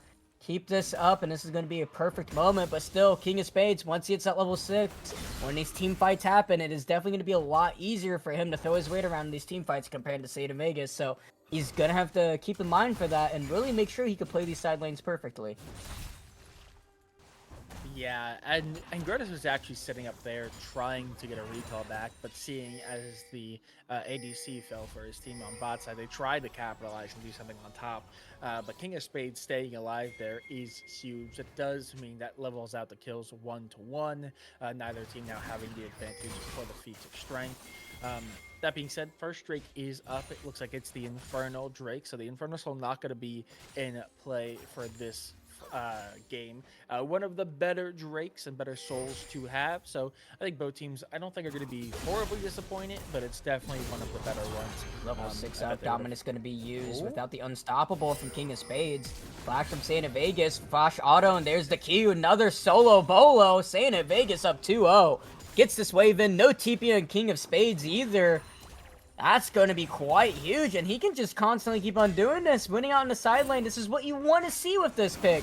and I'm glad to see it's actually coming out from Santa Vegas. I had my doubts, but he's doing quite well. Deathmaster Prones 1v1 has a level up on Aaron Grotus, and Grotus has to be careful, but the heal coming out Sunset Diner, not quite the flash over. Sunset Diner, they're caught in the onside, could be forced to flash. Nice unbreakable shield with the stun, and Can of 10 not able to quite get the kill on Deathmaster. Santa Vegas here. There's the ultimate coming out, stunned up, and a lot of damage going out. Still in melee vein. No flash to heal from Sunset Diner. I don't think it's going to be enough. Triple kill for Metro Dragneel. Just dragging his team through that fight there. That was huge. An unbreakable shield from Ethereal Ice, saving Deathmaster Pones. Perfect play from all members, swinging the game into their favor. Yeah, and the huge thing there is them playing around that dragon so gracefully, toying with Flannel, just pulling back, making Flannel take that aggro, or when High Alert is sitting on the aggro, sitting on them. Obviously, the Infernal Soul having a little bit more AoE damage, meaning that even though High Alert were at a deficit on health, seeing as Deathmaster Prince was already weak, that was offset by the dragon doing damage, and then immediately popping that healing plant and getting the most healing out of it kept them in the fight. Deathmaster pulls away once the fight starts going their way more convincingly, goes back to the Drake, keeps it active so they don't have to waste time on the reset. And then when everyone falls, the rest of the team comes back, they pull the aggro away from Deathmaster Pones, they secure the kills, they secure the Drake, and they are now flying back into control. They pick up that feat of warfare, and they pick up the first strike. That's a huge swing for High Alert. Do it. Metro look for something Can 10, not able to quite get that snare up, but still the spikes are going to be thrown right over Santa Vegas. Give a little bit of extra time to King of Spades to scale up, try to equalize the gold a little bit. He should still be quite up ahead, 25 CS, 25 plus, still up 2 kills, so he should still be 5 flash coming out. Metro Can of 10 just a little too far forward. Maybe didn't track that Metro still had his flash up, and Can of 10 falling down. That's the power of Lissandra, baby. There's a lot of damage even with all that utility. Grubbies though gonna go over to Flannel. Metro gonna pick up a tower plating here, looking for maybe number 2 here. And let's see if they stop the Grubbies. I don't think they're gonna be able to. It should be all 3 Grubbies going over to Flannel, so it's at least something for them. Stop a little bit of that objective stacking overall. But still, that's a consolation prize for so far how this early game is going, as Santa Vegas is getting chased down here, as he can't really do much of anything because the rest of High Alert is here. Yeah, they take advantage while they have the prio up on the top side. They get the grubs, and they're able to get away practically for free. Deathmaster was in the area and was chasing them down, but after they get away to the fry bush, they kind of just settle for it. But now, being equal on levels, King of Spades is officially fully in the game. Obviously has not used that ultimate yet, so Santa Vegas doesn't want to go too crazy, especially being half buff. At Metro taking quite a bit of damage from the leash power, still able to live out on that one. Didn't have the ultimate ready, so not going to be able to do anything crazy to Canton. King of Spades trying to freeze up this wave. Does have the HP to trade over compared to Santa Vegas. Like I said, once he gets a couple of those stats up, it's quite hard for Santa Vegas to really find anything, especially since he wasn't able to explode his lead as much as he wanted because of the bot river play. For that Drake fight, it just wasted so much of his time that he could have been using to continue pressuring King of Spades. So King of Spades now in a spot that he really doesn't mind all that much for, because he really doesn't need to be doing all that much damage to Santa Vegas. He only needs to worry about just getting on top of Melee Vein or Sunset Diner or Can of 10. And that's going to be quite easy for him to do. Can of 10 looking for something into this boss side. Don't Godus on the way. Breakable shield used early. Scatter the weak. Gonna get the stun off. There's the silence. And Godus on his way with the Cataclysm Flash coming up. Ethereal Eyes. Gonna get the knock off in the melee vein, but should fall down. And Godus picking up that one. Stun going on to Godus. Taking quite a bit of damage to Civil. Lethal Tempo stacked up. He's chasing him down very slowly.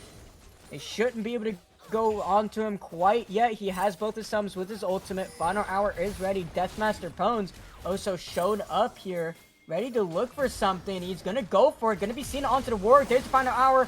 There's the tumble knockup coming out right onto Deathmaster Pones, and Sunset Diner gonna be the target. Bailey gonna live out onto that one. There's the E coming from Deathmaster. Make sure he stays alive. Simple still trading over. There's gonna be 2v3, no deaths going on either side. Couple of summoners expended. as a noodle fight into this top side. King of Spades and Santa Vegas just going to be fighting against each other, and yep, he has the tabby. Not much damage is going to be found from Santa Vegas. Still wins out on the trade nonetheless. Is going to go back for more. Dash, dash again.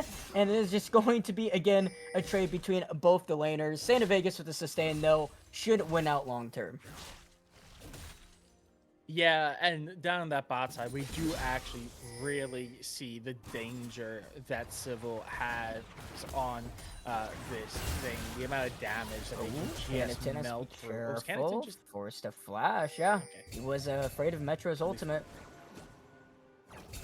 Yeah, but the damage that this Vayne does in a 1v3, they were still having to back away because Vayne was just chunking through Angrotis' health. And we do see that they're going to try to take advantage of that kill threat as they start this Drake. Is this going to be a 3v2 as Angrotis is not quite in the area, or excuse me, Melee Vayne's not quite in the area, stuck on bot lane, and it is just going to be handshake over. They're going to get some priority on bot lane, and it looks like they might just try to go for some kills here. Deathmaster Pwnz is in the area. Yeah, it's just looking like to defend the ward being taken away from Ethereal Ice, but Metro looking for something. It is going to be the Unleashed Power, and Metro might have gone a little bit too far forward. There's the Dark Spear, and there's the CC up, but it's not going to matter. Shutdown going over to him, but a boss side, Civil and Ethereal Eyes trying their best in the 2v3. There's the Grand Starfall coming out. Sunset Diner has to get the hell out of town. Taking a lot of damage. TP coming out from this Renekton, though. Civil, Vayne spotting, is going to be able to take it down from Melee. Vayne, Deathmaster, Ethereal Ice left alone. Going to fall down. Santa Vegas picking that one. Scatter their weak. Scattering High Alert's chances for this game, it seems, as that was a big blunder from them. Metro started it out. He tried to look for something. No flash, though. Not able to quite find on top of Can of 10. And can see what happened a little bit early on for that boss side play, but Flannel found High Alert right where they wanted them. And Civil was just a little too low. And honestly, probably a little too much gold that High Alert had, not able to spend. That really, honestly, kind of bit them in the bottom there. As that was just... You gotta spin the gold. Yeah, I don't know why they go back in for that. Just pull away. It's a 1v3. They do have the ultimate from Deathmaster, but Deathmaster also was coming in practically at half health. It was a little sketchy from the jump. But that being said, that does make it just about a 1.5k gold lead in favor of Flannel now. It's nothing insurmountable. High Alert are still very much a threat, especially Civil, even though they have not gotten all the kills that they had in game number 1. We can still see the damage, especially as they have finished Bork and those boots. That's going to be a lot of extra damage coming out from this Vayne as they're going to start coming online here. And High Alert are starting to hit those one item spikes. That being said, that turret is very low. I don't think any turrets have been secured yet. High Alert picking up one defeat of warfare.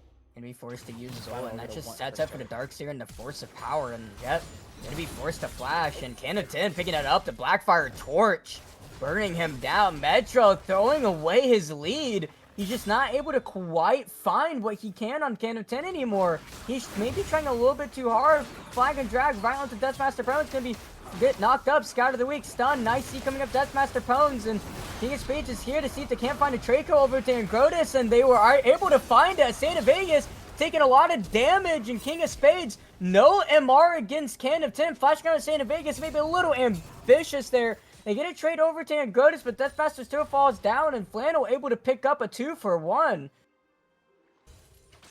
Yeah, he's gonna have to run away. King of Spades, no ultimate in their back pocket.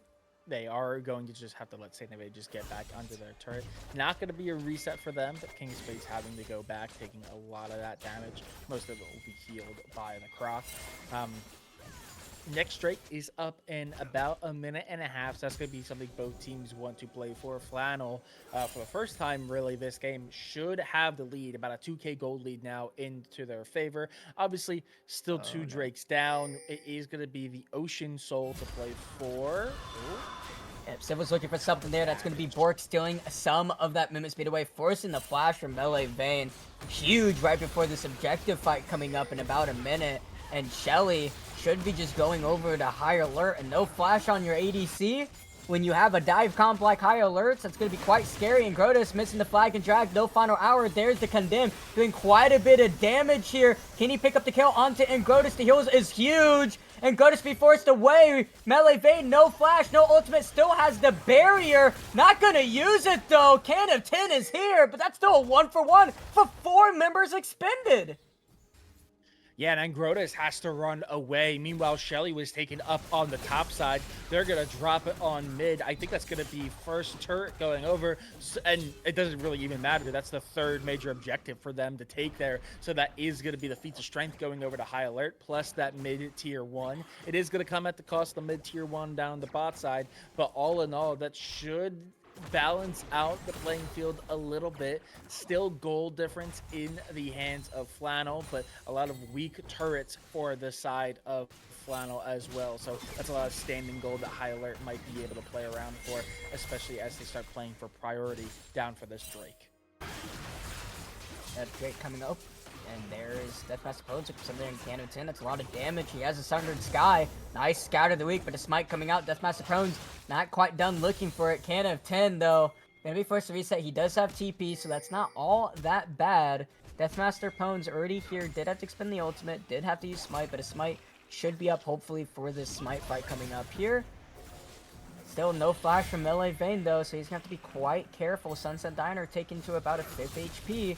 There's TP coming up. Candidates, Saint Vegas looking for something onto Ethereal Ice. Not when you want to start things off on, but that's definitely something you want to start things off from. Metro falling down. Ethereal Ice tried all he could. Civil went into the ultimate, flashing right over that Cataclysm. Deathmaster Prone's looking for something here. Civil going to get scattered all over the river. And I think I see a little bit of red running through, and that's going to be Flannel stopping the Drake stack in here.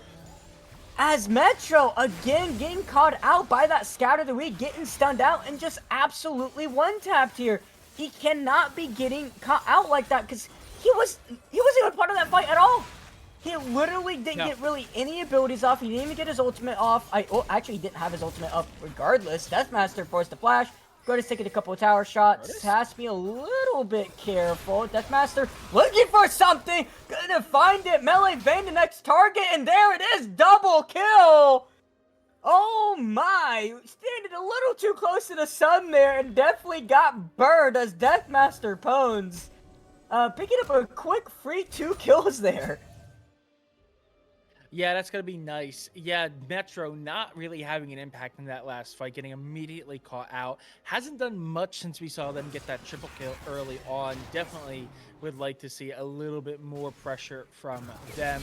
But luckily, Civil is doing a lot of work in these team fights. But in that last one, just so masterfully, just, you know, spaced out by the Cataclysm from the J4 and then immediately hunted down. They know that I was about to say Melee Vayne, excuse me, Civil on the Vayne is just the biggest threat from High Alert, so they're going to hard target them. That definitely is going to make Civil have to play a little bit safer, because they know now that unlike last game where they were able to kind of run around the map for free and just do what they want because there was no way of dealing with them, they now know that Flannel can in fact just run them down. And even though they'll get a lot of damage out, it's no longer a guarantee that they'll die in the process. As we see, it's kind of gotten to the point of the game where Saint Vegas can't really do anything against King of Spades. He even has the Black Cleaver. He's 2 items with only the 1 item from King of Spades, but with all this armor on top of the Bramble, with the upgraded boot, not even fully upgraded boots, but with a little extra armor and movement speed from the feet of strength boots. It's just really hard for Saint Vegas to really kill him. King of Spades can't really obviously 100-0 him either, but still though, it's definitely a big inverse of what you want to see in Renekton into the side lane. This was bound to happen though. That's kind of what happens, and with the Malphite matchup into the Renekton, struggles a little bit early on, but once he gets those armor stacking up, now with the Threadmail, there's not much else he can really do there. Stun coming out from Deathmaster Prones. Saint Vegas still about half HP, but there's the Flag of Drag coming out, nice E coming out. There's the knockup from Ethereal Eyes. He's trying to peel his jungler away, but he's going to fall down. Simple, although into the flank. He went into Shelly. I don't think that's quite what he wanted. He's going to be able to pick up that tower. A lot of damage coming out with the Unstoppable Force, though, but with Can of 10 here, and without really much follow-up from High Alert with their support and jungler falling down there, there's not much else they can really be looking for. Civil, so it would have been Can of 10 to about 30 HP. He's still looking for more. Leash Power is there. Flag and drag. Doesn't have the Cataclysm. There's the barrier. There's the condemn, but there's the W. Can of 10 is godlike. Stayed a little too long there, and it looked good for a little bit from High Alert, but Flannel was able to buy just enough time for an unfavorable position from the flank from Civil. Yeah, and that is massive for them. Canada, one of their biggest performers throughout the entire split, one of the top prospects that was drafted. I think they were drafted technically second, because Civil was the first draft in the the first round pick in the off season. Canada being number 2. Coming up massive when it matters most. They were huge in the last game of the playoffs. Coming up massive in game number 2 here, 7-0, 7-2-3 now. They are approaching that third item. It looks like it's going to be Rabadon, so that's going to amplify their damage even more so. This Syndra is going to start becoming a real problem. I was mentioning early on that, what are they going to do when they're going into such a heavy front line of this Malphite, Pantheon, and Braum, but we can see that due to having to deal with the Renekton, that Malphite is not building a lot of MR right now, so that is still a big threat for them on the board. So they need to find a way of dealing with this Syndra, or Canada is going to continue to run with the game, much like we saw Civil kind of run away with the game in game number 1.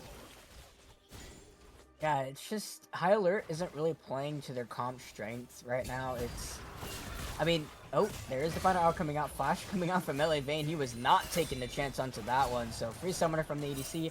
Not really the breadwinner right now. And Tiger drive right onto Civil without the final hour being forced to flash over. And Grota still taking a lot of damage, but not quite on the correct person. There's the ultimate coming out, only hitting on Melee Vayne. Metro's not even there yet. Although Saint and Vegas about to fall down, being able to live out. Civil doing some beautiful kiting there. Metro able to pick it up right onto Ingrotus there, and he's trying to do as much damage as possible. Able to dodge out from that Q. Canada double kill going over to Deathmaster Pones, and is able to pick up Sunset Diner. Saint and Vegas in the wrong side. Shutdown going over to Metro. Canada 10. The only one left standing. Can he pull this out? He has the damage, he has the range, but so does High Alert. And with the Drake up, this is going to be so point if High Alert can pick this up. And Can of 10, he's deciding he doesn't even want to attempt it. And he's gonna go ahead and reset. That's so point for High Alert. And that was a bit of a crazy fight. It looked really good for a second for Flannel. Didn't look good for High Alert. Didn't look good for Flannel again. Just for it to be turned right back around right at the end from High Alert. Typical Flannel charm, it seems, as it always looks good until it doesn't for them. Yeah, absolutely. And that TP coming out from Metro, I said that we need to see a little bit more from them, a little bit more high pressure from them in these team fights. It's a bit of a late TP as the rest of the team is practically dead, but they TP right into the middle. They immediately Zonias, and they're able to do so much damage into that back line before they can get away. They get out of that stasis and immediately just melt 2 people, picking up the double, turns the fight into their favor. They still lose 1 more, but in the end, that soul point is massive for them. It brings that gold deficit down just a little bit more. That soul point is also a very dangerous thing that Flannel now has to play around. Oh, big engage. Yep. Knock up Brian into Ingrotus. He does have the Cataclysm. Going to throw Brian Civil. The Grand Starfall coming out, though, right on to Can of 10. Unleash Power is going to be able to pick up the target. Melee Vayne just going to fall down there. Can of 10, Scouted Elite not gonna be able to quite find it. There's the E coming up from Metro on a killing spree here. And not much else Flannel can really do there.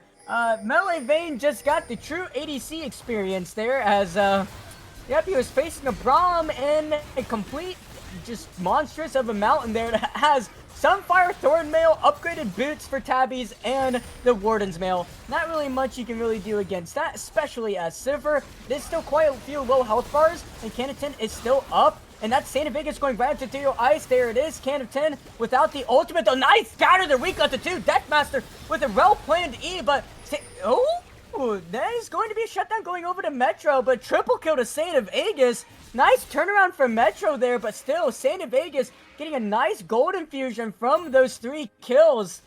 Cannon of 10 really just trying his best to put the team on his back, though. Scatter the weak onto 2 is going to shut down that Baron take. He is still quite strong, even when he's the only one left alive, or in this case with Santa Vegas. It's still enough range, enough damage, and low HPs and high alert. It was pretty much a wet dream for him. Yeah, absolutely. They realize they have the damage between Santa Vegas' Renekton and that Syndra, that they're just able to interrupt it, especially with the fact that Civil was not in the playing field. I do want to point out something. I may have been completely wrong. High Alert seemingly have the strategy. I know it didn't work out because they tried to go for the Baron and they got punished for that, but in the end, it still ended up being, I think, 4 for 4 in total. That being said, High Alert, I said that they need to find a way of dealing with Cannon, and apparently the best way to deal with Cannon is to kill everyone around them, but not them. I mean, that's 2 fights in a row now, where Cannon is one of the only ones left standing. They clear out the way. That's a massive golden fusion for the rest of the team, and it puts them in a position where even though they're really, really powerful, they still can't have as much impact because once everyone else falls around them, it's just a singular Syndra against the world. Like I said, they're able to bounce back a little bit, equal it out after that really rough fight from them. But that being said, High Alert seemingly are doing what they can to get back into this. They're keeping the gold difference pretty steady. Gold and Fusion going into Metro is certainly going to help. It's definitely been one of the big pieces in the last 2 fights to help deal with everything in and around this Syndra. Still about 3k gold behind, so it's still not perfectly level between this Lissandra and Syndra, but the gap is definitely closing. Yeah, and the biggest thing as well is Kinnington has decided to go without Zhonya's. He's 3.5 items in. His 4th item is definitely not going to be Zhonya's based off what he has. Looks like he is going for a Crypt Bloom. So he's not going to have Zhonya's until at least the very last item that he buys. So he is still a very valid target for you to just dogpile onto, right?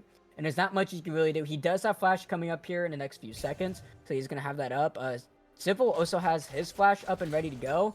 As we see him go to Santa Vegas, hovering around, looking. They do know that they are looking up on towards that top side. Still, though, it is going to be up to really be looking forward to see if they can't continue to find this Vayne as...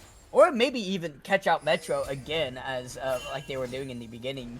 Kind of in the early mid-game where Metro was just getting a little bit caught out from out of position multiple times. But hopefully if he can, for High Alert anyway... If he can just not be in a position where he's going to be caught out like that, the only valid target realistically is this Vayne.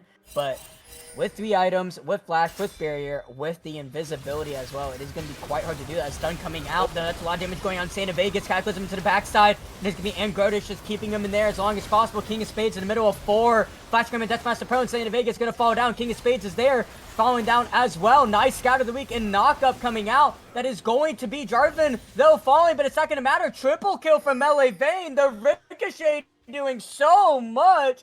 The Sivir is truly online at this point. Should have enough gold to back and pick up that Lord Doms or Mortar Reminder, whichever one he wants. This is what Flannel wanted. They were able to buy enough time just for that Ricochet to do enough damage, as he has that 2.5 items with the IE. That's going to be quite a lot of damage, and that Cataclysm bought a lot of time, but Civil just couldn't really do anything. Yeah, and it was an excellent read from Flannel. High Alert, we're definitely hoping that there was just going to be a handshake away there. You know, don't go for the Drake. Try to pick up the Baron. Handshake it away so Flannel, can get that Drake, stop the Drake stacking, but cost them the Baron in the end. And Flannel go, no. That's not nearly enough for us to get in that trade.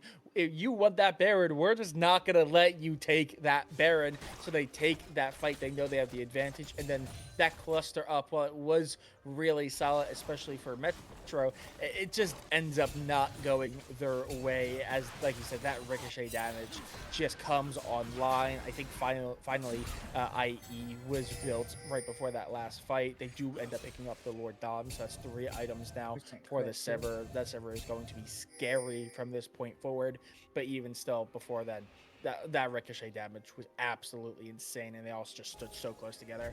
It was just like cheese in a melting pot, melting away.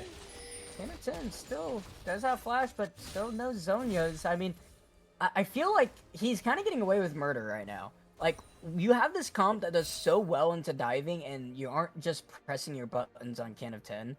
And it's going to get to a point where server's starting to come online, so it's a little bit harder to just completely ignore her. But right now, Can of 10's pretty much the only person that can deal with your tanks right now.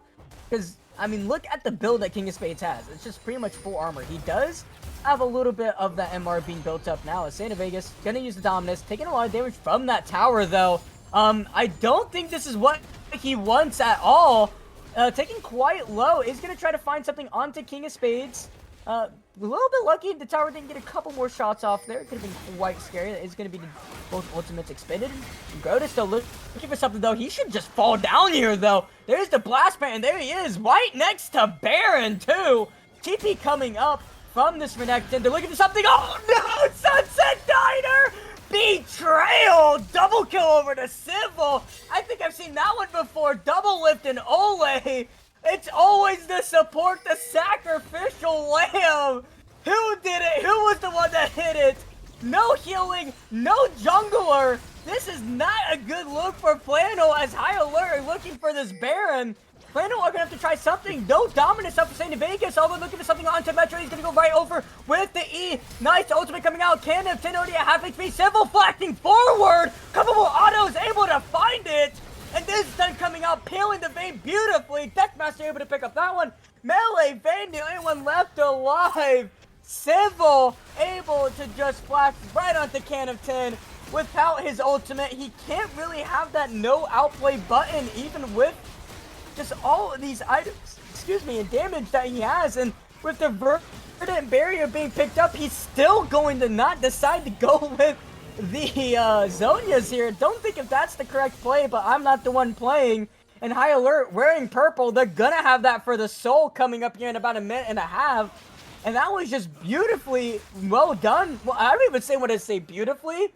Not to like diss on High Alert, but Ingrodish just kind of walked in without really much care of what was going on. And then Sunset Diner just got absolutely just betrayed by his team there, got blast planted right into the middle of all 5 High Alert members.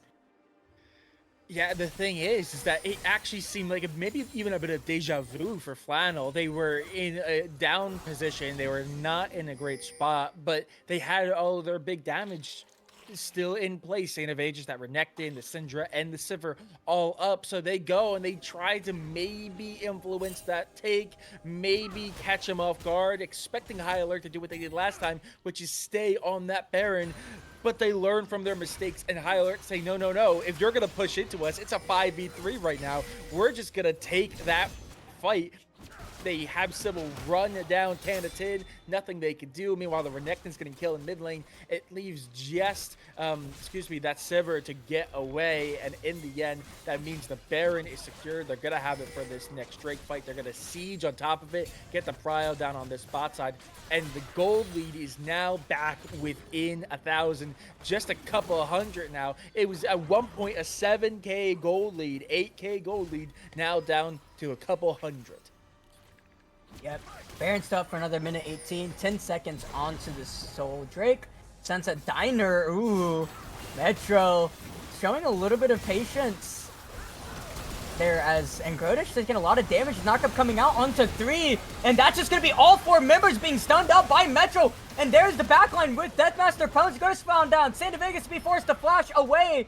Flash going to be answered from Deathmaster Pones, and Metro looking for a little bit of a chase there. Can of 10, though, the only one that's really able to do much right now, as he's the only one that has effective HP, as Santa Vegas being forced to kind of run for the hills here, as Metro gonna chase him down, and it is going to be him picking up the kill. Santa Vegas tried, but is just gonna fall down. Can of 10 in a 1v3 scenario. Civo just gonna pop the final hour and is gonna be looking for Can of 10. There it is, the final hour on Flannel. I was about to say final boss there. On Flannel Esports here, as High Alert looking to start this out 2-0. Match point here as Can of 10 tried his best, but it just wasn't enough. Maybe not quite. Melee Vayne is up. Sunset Diner doesn't look like he's walking out of base here. He knows it's over. Ingrodish is here. Don't think it's gonna matter. Back your way with the tumble. There's the condemn. Pad the KDA. Civil's unstoppable. There's the TP for the group photo. And that is going to be high alert up 2-0. Match point on Flannel Esports. I mean, like you said, that flannel charm, everything looks like it's going great until very suddenly it's not. Like I Out of said, it was nowhere. an 8K gold lead at one point, and in the end, the goal lead just closes and gets smaller and smaller and smaller, and then that one big fight, a little misstep from Angrotis catches him off guard, a stab in the back on the way out on Sunset Diner, just blast coning them into the entirety of high alert. They pick up the Baron, and just like that, that gold lead is decimated. High alert get it back, they get the Baron, and then it's just a siege, and they try to take these fights, but they're staggered. They're not 5v5s, they're not 4v4s. And after that, they just keep dying one by one. They pick up that soul, and once they get to the final base, Sunset Diner didn't even come out of base, and it's because they were so staggered. By the time Sunset Diner gets in, their teammate's going to be dead in the turrets. They're going to die before the J4 was able to get out, and after that, there was just nothing they could do. Them chasing down the Renekton was massive, because if Renekton gets a recall there and is there to defend, that game goes on longer, I think. But the fact they chased them down meant there was not enough defensive presence, and that seals us going into game 3. I mean, massive shout out to Foul. Dominant performance for a vast majority of that game, even though we said that their team competition was a little bit lacking, and I still stand by that. There was still a lot of damage between that Sivir, that Syndra, and the Renekton that it was very difficult for High Alert to deal with. But once we got to that late game, High Alert kept their heads on straight, never looked behind them, and just kept going until the game was won. So we're gonna have to see some changes coming out from Flannel, because that's 2 games that they look promising in that they weren't able to close out. I mean, you said it best during that game. The best way to deal with Canopton Syndra is to just not deal with Canopton Syndra. Kill everybody else If it but the works, Syndra. And yeah, it worked. I mean, multiple fights in a row where he was either the last one to fall, or he just didn't, fall down at all. And I mean, sure, if that's what you need to do. And it was that last fight was just, it kind of happened out of nowhere, and I think Flannel wasn't really expecting it, and Godus was trying his best to kind of buffer some space for the siege so Sivir can throw out some spells to clear out the wave, but he stepped a little bit too far, got tagged by the Braum, a couple autos from the Vayne, full damage Vayne, by the way, so this will do a lot of damage. Oh, yeah. And then after that, it's the rest of Flannel like, okay, what do we do? We either sacrifice our jungler here and he just falls down and win our 4v5, or we try to exert our own pressure here to try to get them away from, from Angrotis. Well, that just backfired. You just got like 3-4-man knocked up by the Malphite ultimate, and then Metro immediately engaged with a 3-4-man root, and then you had the Grand Starfall from Pantheon into your backline, and it's like, at that point, exactly what I was talking about Fire Alert's comp. When you have all these members diving in, it's like, well, you have so many things on fire. What are you going to put out first? The Vayne, the Lissandra, the Pantheon, or the Malphite?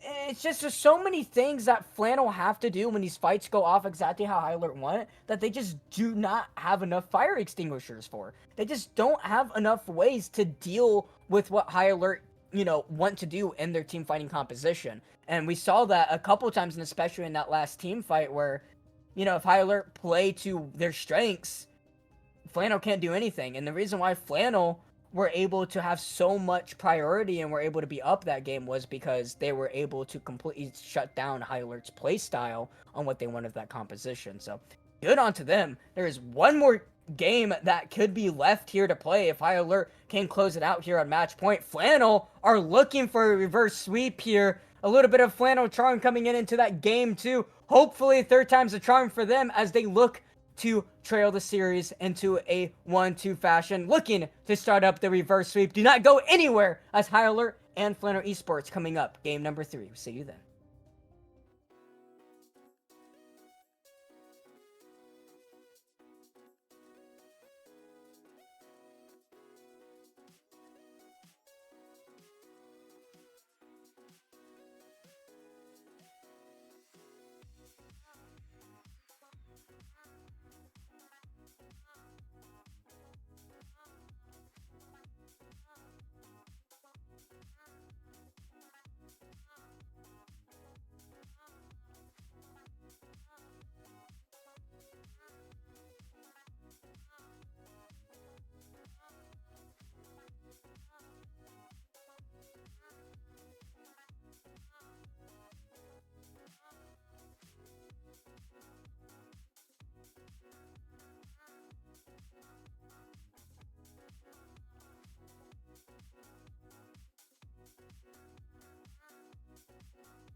All right, welcome back to game number 3 between High Alert and Flannel. High Alert currently up 2 games on match and series point here for the semifinals.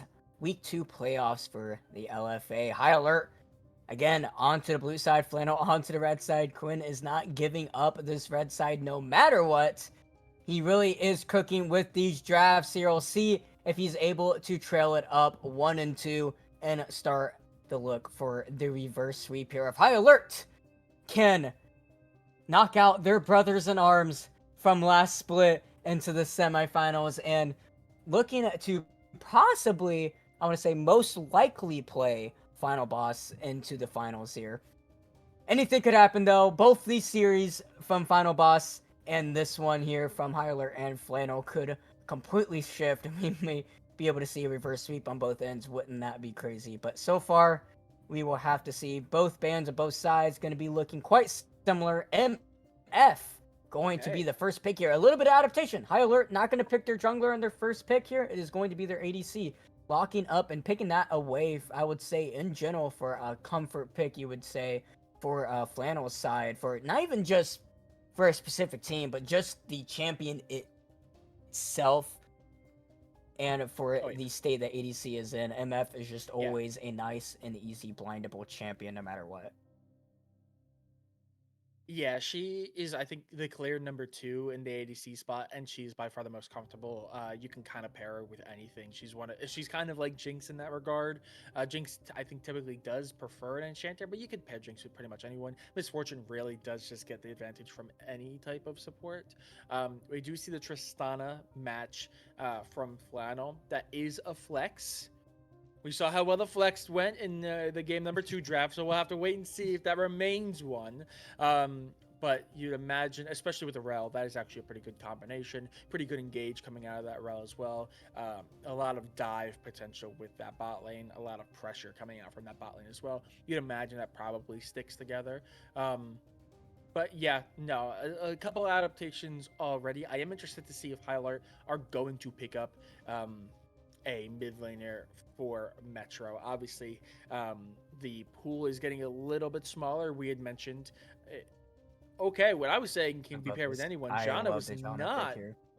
I'm here for it, but definitely not one of the champions I was thinking. I mean, one of the outcomes of Fearless is you have to play a little bit strategic and make sure you're not picking all the best and leaving your pool pretty empty in the late game. So I like that.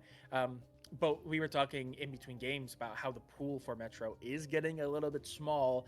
Now, do you save this pick? Okay, Echo. So one of For those the Echo. picks, like I There it said, goes. did really well in, I think, game number 3 of the last playoff rounds. So it was getting banned away in game number 1 on that second phase. They make that adaptation. They start picking the mid laner on B3. And because they haven't gotten to the second wave of bans and they don't ban it away in the first wave, that means Echo's on the table. Obviously did really well in game number 3 of round 1, but we'll have to wait and see how it goes here into Flannel. Yep, LeBlanc going to be the decision to pick up here for King of 10. A lot of just, I would say, kind of like high tempo gameplay from Flannel so far. Tristan Arel LeBlanc very much just like go in, front to back, dive. The Janna, like I said before, I love this pickup. It completely shuts down kind of what Flannel already showed that they want to play towards with the Tristan Arel pickup. And even more so with the LeBlanc.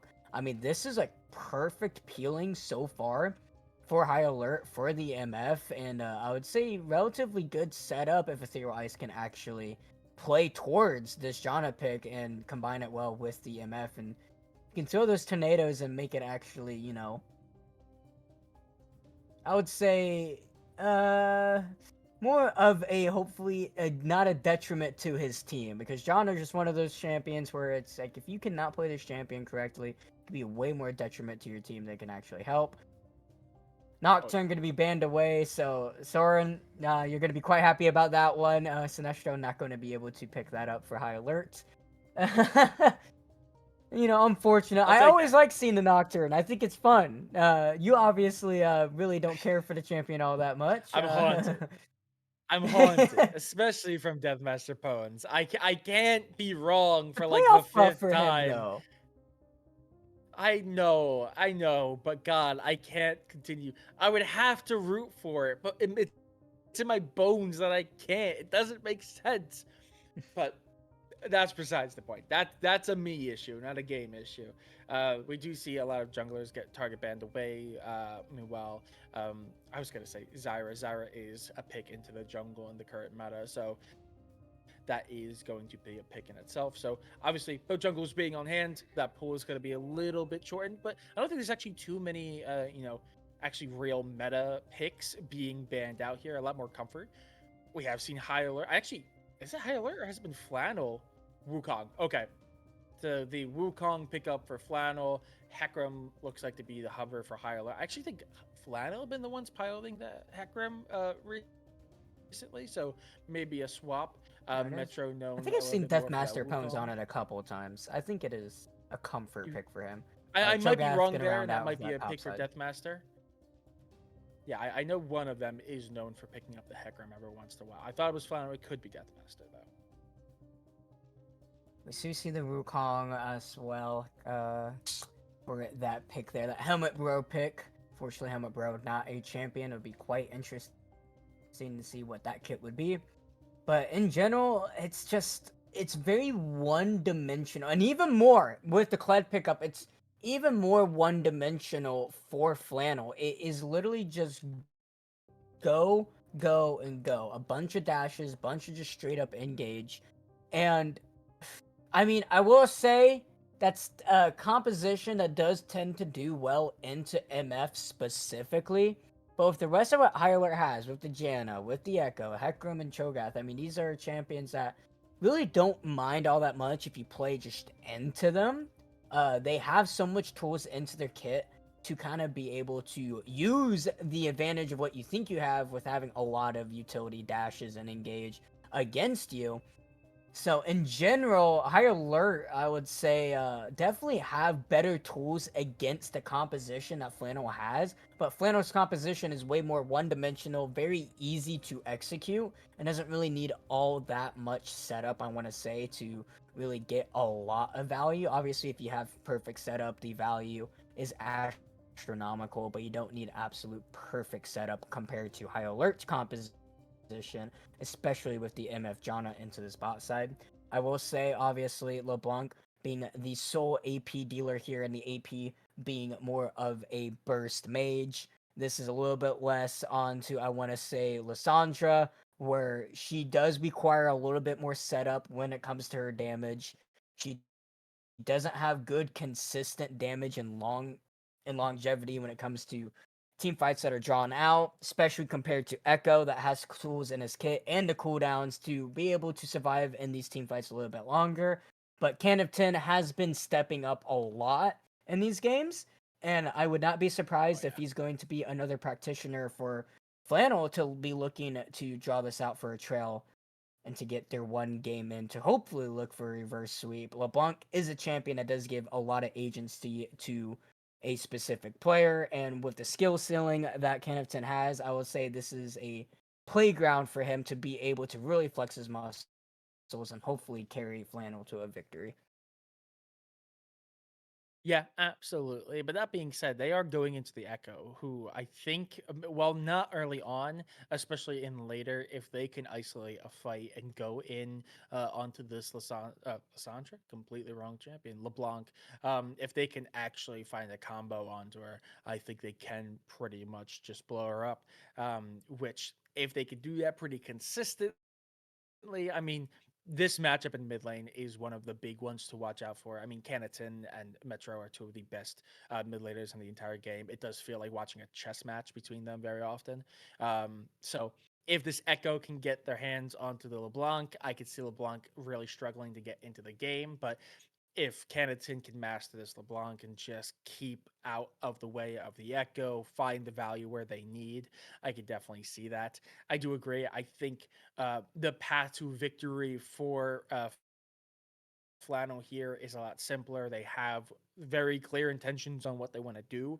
I do worry for them if High Alert are able to shut that down, because if they are able to shut down that pretty heavy dive, that go in potential, and Flannel are stuck half in, half out, then they might fall apart a little bit. So I do have a little bit of worry for Flannel, but also I do agree the roads to a victory for High Alert are a little bit more complicated and not as clear. So I think this is actually going to be one of the closest games of the series. Obviously, the last game was very back and forth, and so was game number one. But I think this is going to be one where it's very difficult to see who's going to be in the lead until probably towards the end of the game when one team really starts coming online. But I'm expecting this to be very close throughout a majority of the game. Yep. I mean, couldn't say it better myself. It is game number 3, match point for High Alert here. It is desperation time for Flannel. They have to win 3 straight or they are knocked out, and it's going to be High Alert punching their tickets to the finals. Don't go anywhere. You're not going to want to miss this. We'll see you then.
Welcome back to High Alert versus Flannel, week 2 of the LFA playoffs. This is the semi-finals. High Alert up 2-0 Flannel. They must win 3 straight and get the reverse sweep, or they are knocked out.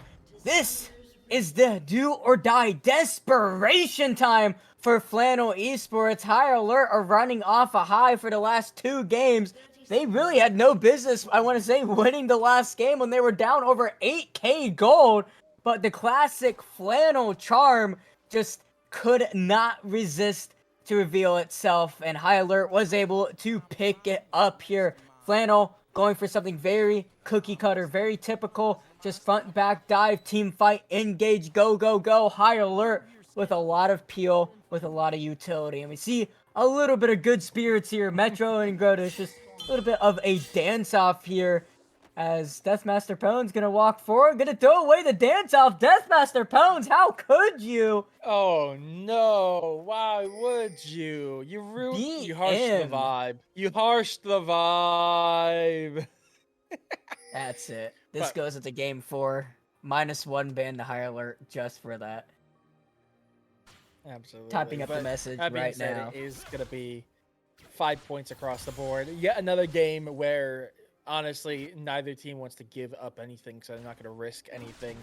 And we see no deep wards placed, so no information gathered by either team on the location of their opponent's jungler.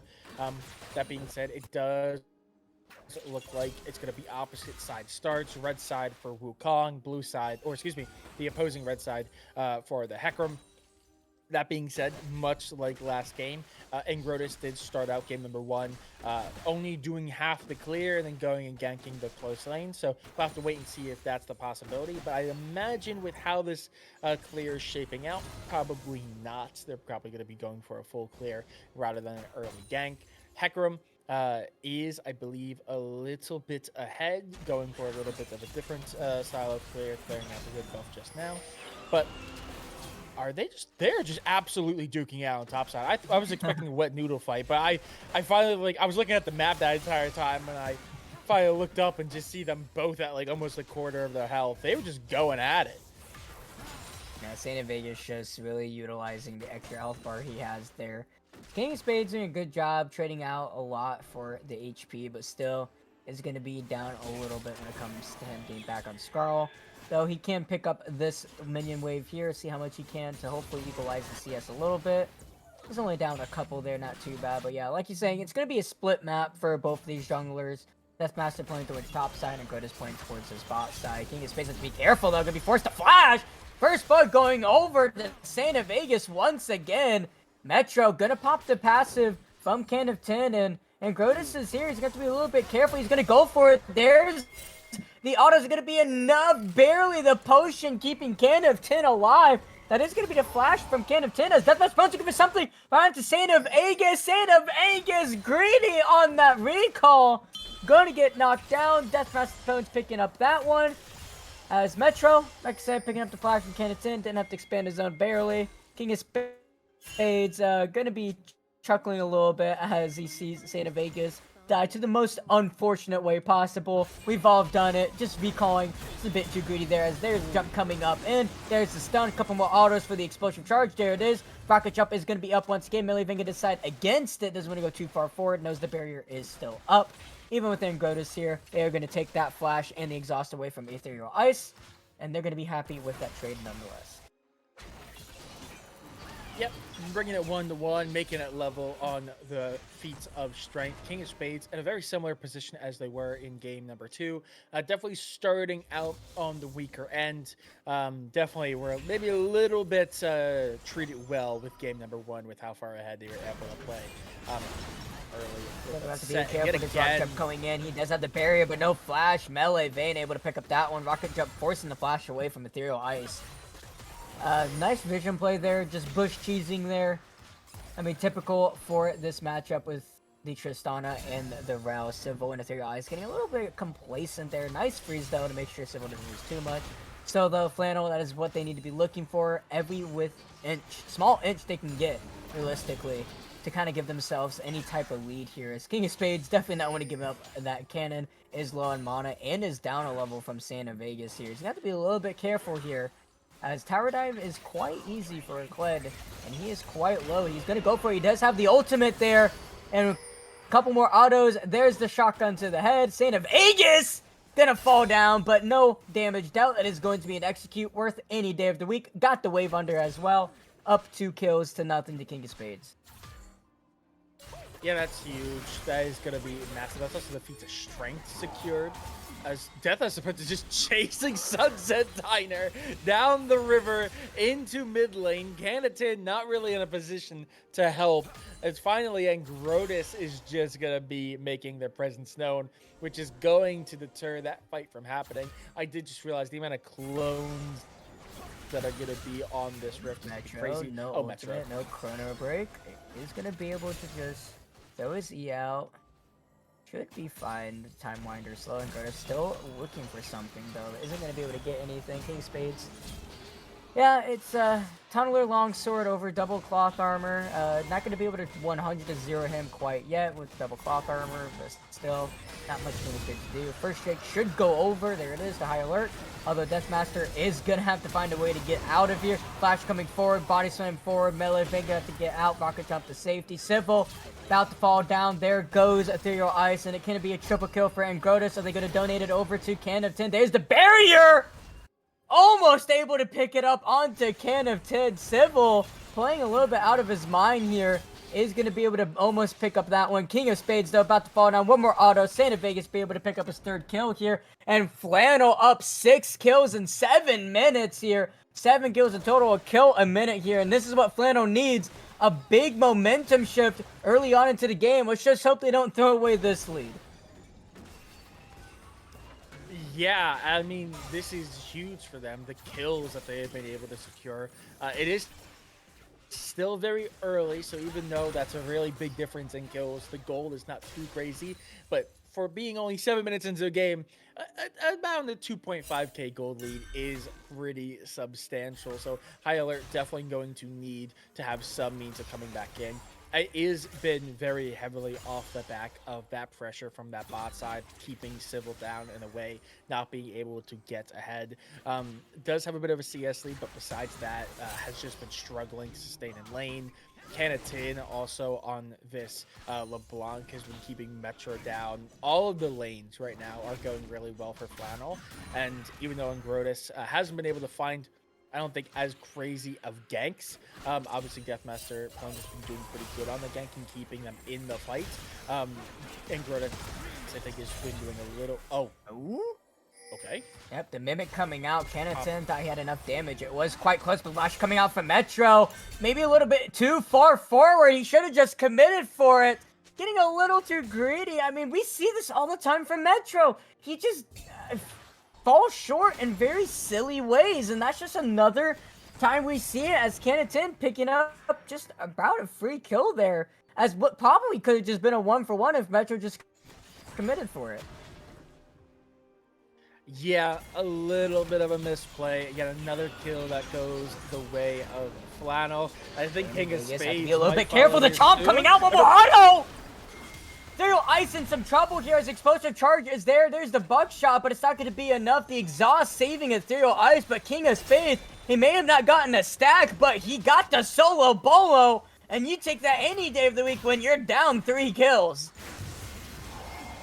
A little bit of drive-by steal over. It is a lovely Deathmaster Prones. TP coming off, Saint of Vegas TP from King of Spades. Although he's not going to be able to get there first. Cyclone is going to be used. No flash from Angrotus. Mechaniton is here. He's just going to throw the distortion. Now Flash coming out with the speed up. Deathmaster Prones going to get out. The chain is there, but not going to be able to get the next...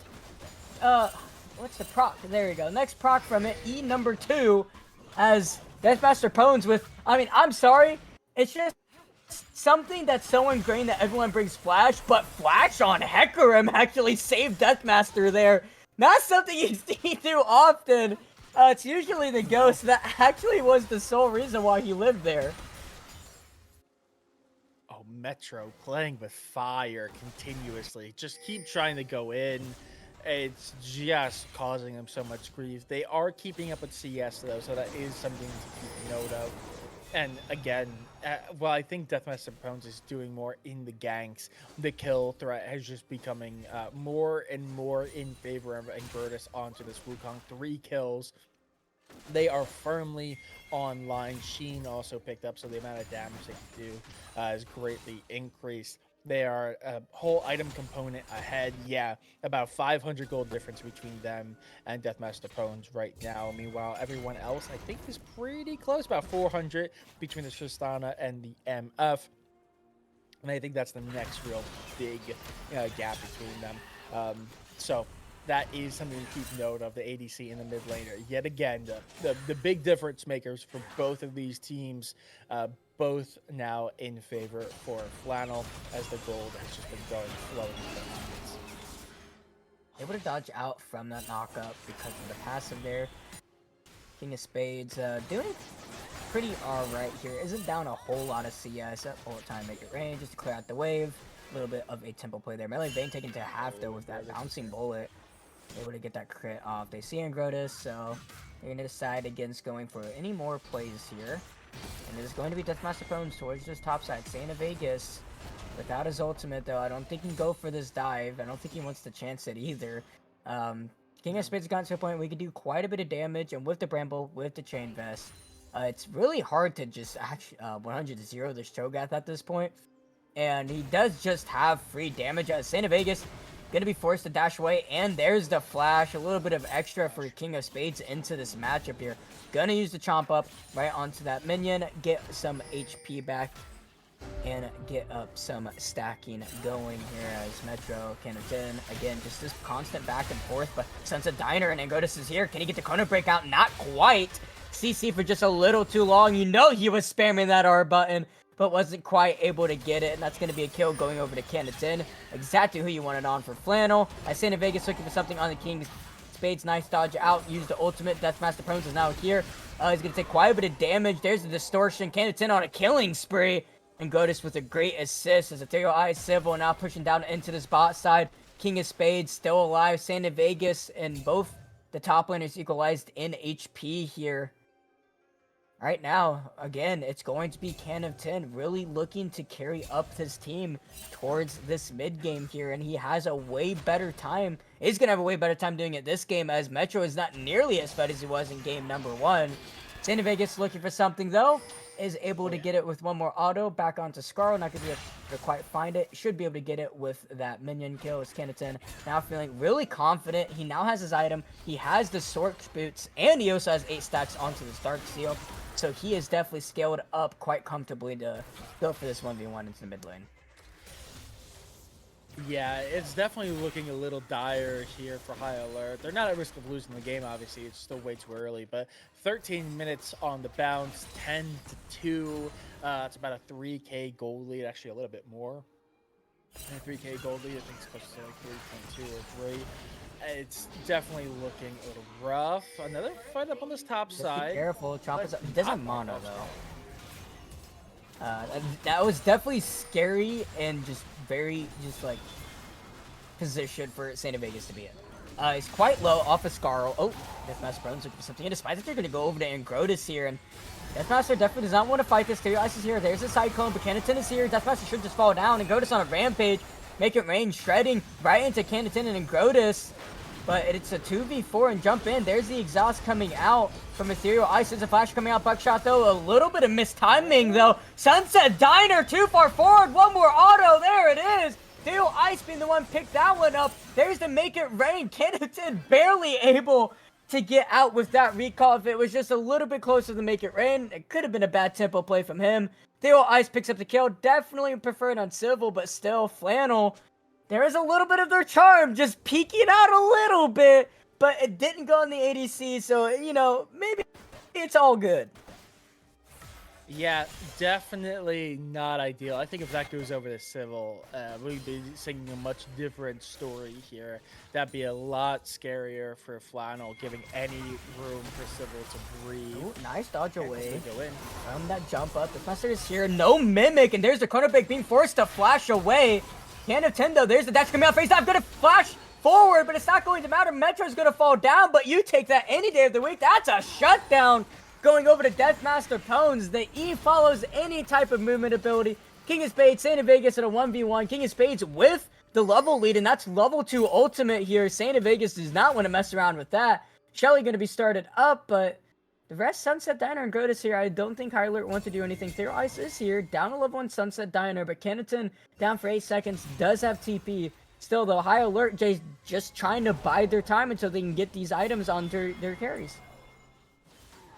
Yeah, Ethereal Ice is staying here, and Deathmaster taking the blue, meanwhile Grotus taking the red. Makes me think we are going to see a fight for this Shelly, as everyone is making presence known, and that deep ward is going to give information away. I think numbers advantage may be in favor of High Alert here. Never mind, TP's coming out for Cannon 10. No chomp up for King of Spades. And Grotus is looking for something. Cyclone onto 3, though. Nice knockup from the Monsoon, though. But backline from Santa Vegas. It's split up. There's the mid-range going to be instantly canceled up. There's the jump in from Melee. Vein looks like King of Spades. He's going to fall down. Metro trying his best. Not going to be enough. There will Ice. And, Civil to the backline. It is going to be Melee Vein with the buckshot to keep him alive. Civil looking for something with the strut. Knock up. Not going to be able to land from Sunset Diner as much damage as Metro could put out. It's not going to be enough. Melee Vein, though, still on the retreat. Civil still chasing after him. There's the make it rain. But on right into Can of 10. Can Civil get the 1-for-1 here? It might be possible. Shut down this Civil. He is the king on High Alert. He has showed up in all 3 games, and he is not willing to give it up. He's not willing to give Flannel a chance to turn this back around, keeping this game as close as possible, as this man, he is just having Flannel's number time after time again. Yeah, that being said, I do think the feats of strength do go over the Flannel. They pick up the first 3 kills of the game, and they just picked up the... Oh, never mind. The first turret was actually not them. High Alert secured that. I completely missed that. Never mind. So the next big, objective take is going to be crucial. Flannel just 1 away from securing the feature strength. High Alert need to pick up the next 2.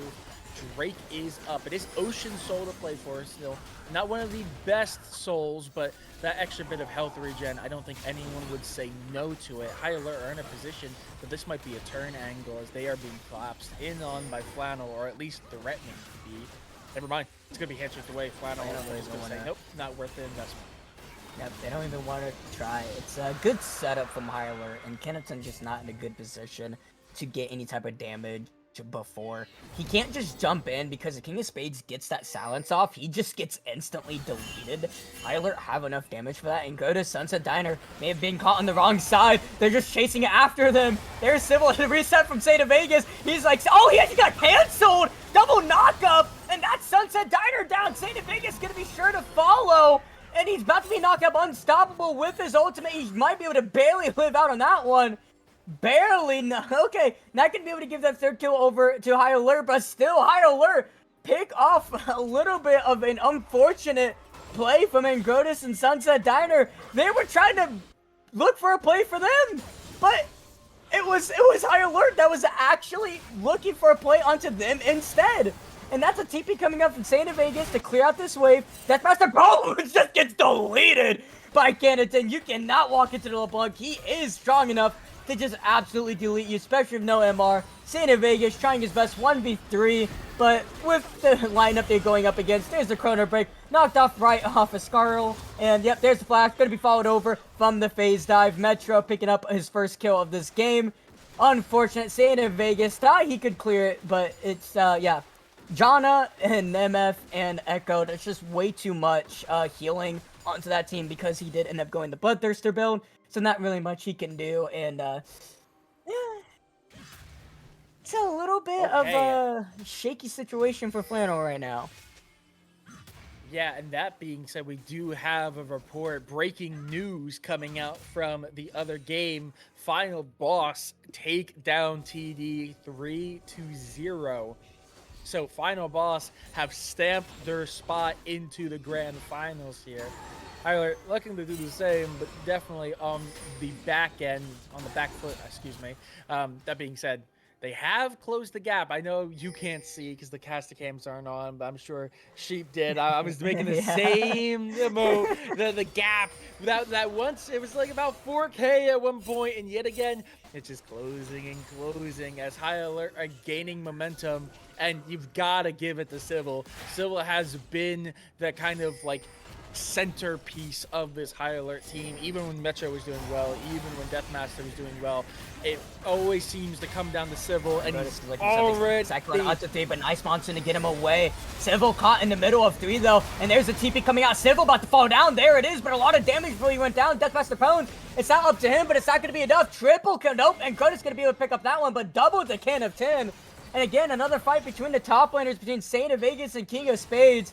Not much is going to be found from that. Both got about the same amount of damage to each other. But this is going to be... Oh, Drake's actually...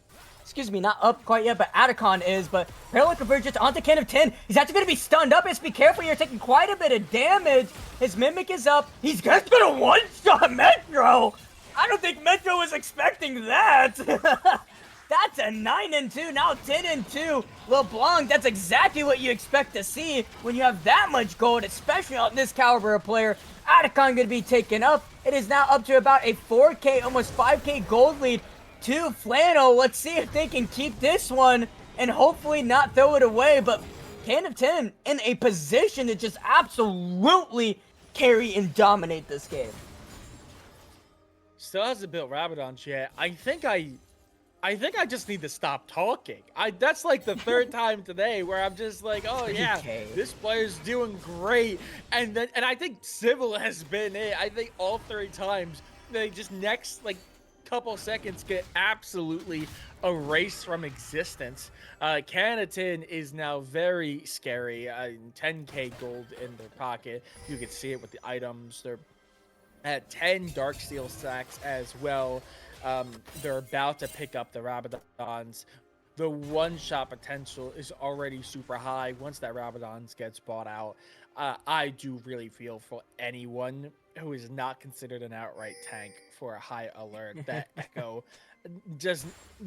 just being executed is a crazy sight to see, especially at just 22 minutes into the game. Oh, looking for something onto Ethereal Eyes. There's a Monsu to buy him some space. Flash away, knock up onto Ingrotus. Cyclone was used. Ingrotus might be a little too far forward. He doesn't have the clone anymore. And there's the make it rain to shrink it to Flannel. And Melee Vane gonna be forced to flash. There's the ult from Cloud. Ethereal Eyes trying his best to stay alive, but gonna fall down to Can of 10. Civil nowhere to be found, though. He can't be the target. Can of 10 is looking for something onto Deathmaster Pones. Sunset Dino gonna fall down. Civil is now here. Saint of Aegis gonna fall down. Gonna be eaten up by King of Spades. Can of 10 on the wrong side of the map. Metro is here, still full HP. Same with Civil. No Mimic from Can of 10. No flash. The flash coming up from Metro. There's Distortion back, but flash coming out from Civil. Can he pick it off? 50-50, and he chooses correctly. Shut down over to Civil. He is the absolute pinnacle of High Alert right now, as he just set up that bullet time perfectly for that win. And I just praised Canada. I think I'm cursed. I'm not allowed to talk. Yeah, I apologize for everyone in lobby that I'm the one having to cast your game. I'm just gonna stop saying names. But I do want to point out one thing. I'm glad to see High Alert did learn from game number 2. How do you deal with Canatin being ungodly ahead and unkillable? You just don't deal with them. Yet again, Canatin is left alone in a 1v4 because everyone else is dead. High Alert really have just decided that Canatin's just not their problem. I mean, that death is going to be nice. It's a big shutdown going over to him. It's also going to severely hurt the Dark Steel stacks. So that kill potential is not quite as high. Rabadon's was built though, so that does counteract I think the 5 stacks that it just lost. I mean, it might as well be Dark Souls for Canatin. I mean, he's going up against absolute beast and Civil right now. I mean, every time Civil is on his screen, it's just a health bar, right? And boss music starts playing because that's what Civil is right now.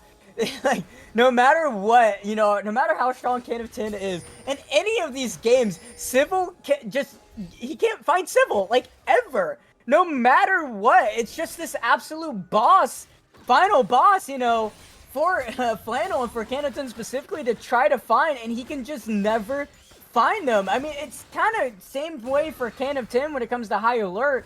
I mean, they just completely ignore him and go for all the extras on Flannel, and just at that point, Canton can't do anything else. I mean, especially on LeBlanc. I mean, this champion has very high tempo gameplay, but that's just it. It can only go so far. You need your team to at least be able to do something, as Santa Vegas is looking for something onto Metro, but there's not really much else, anything he can do here. I mean, Metro is at 2 items, and Santa Vegas, I don't think can just straight up kill him before the rest of High Alert can come around, especially considering that it's MF and Jana. I mean, they have a crazy good roaming capability here. Yeah, absolutely. As it does look like Baron is the goal for both teams here. A lot of setup and a lot of presence here. Looks like a 4v4. Don't think TP's not available for Echo. Yep, Sunset Diner gonna go in right onto Civil. Nice Monsoon once again, but Civil about to fall down. There he is. Melee Vane able to pick it up, but Melee Vane gonna be forced to rocket jump away. Santa Vegas from downtown. Deathmaster able to trade it over. He's in a 1v2. He's King of Space in 1v2 himself. Can he pick up something on Sunset Diner? Yes, he can. Double kill to Deathmaster Pones.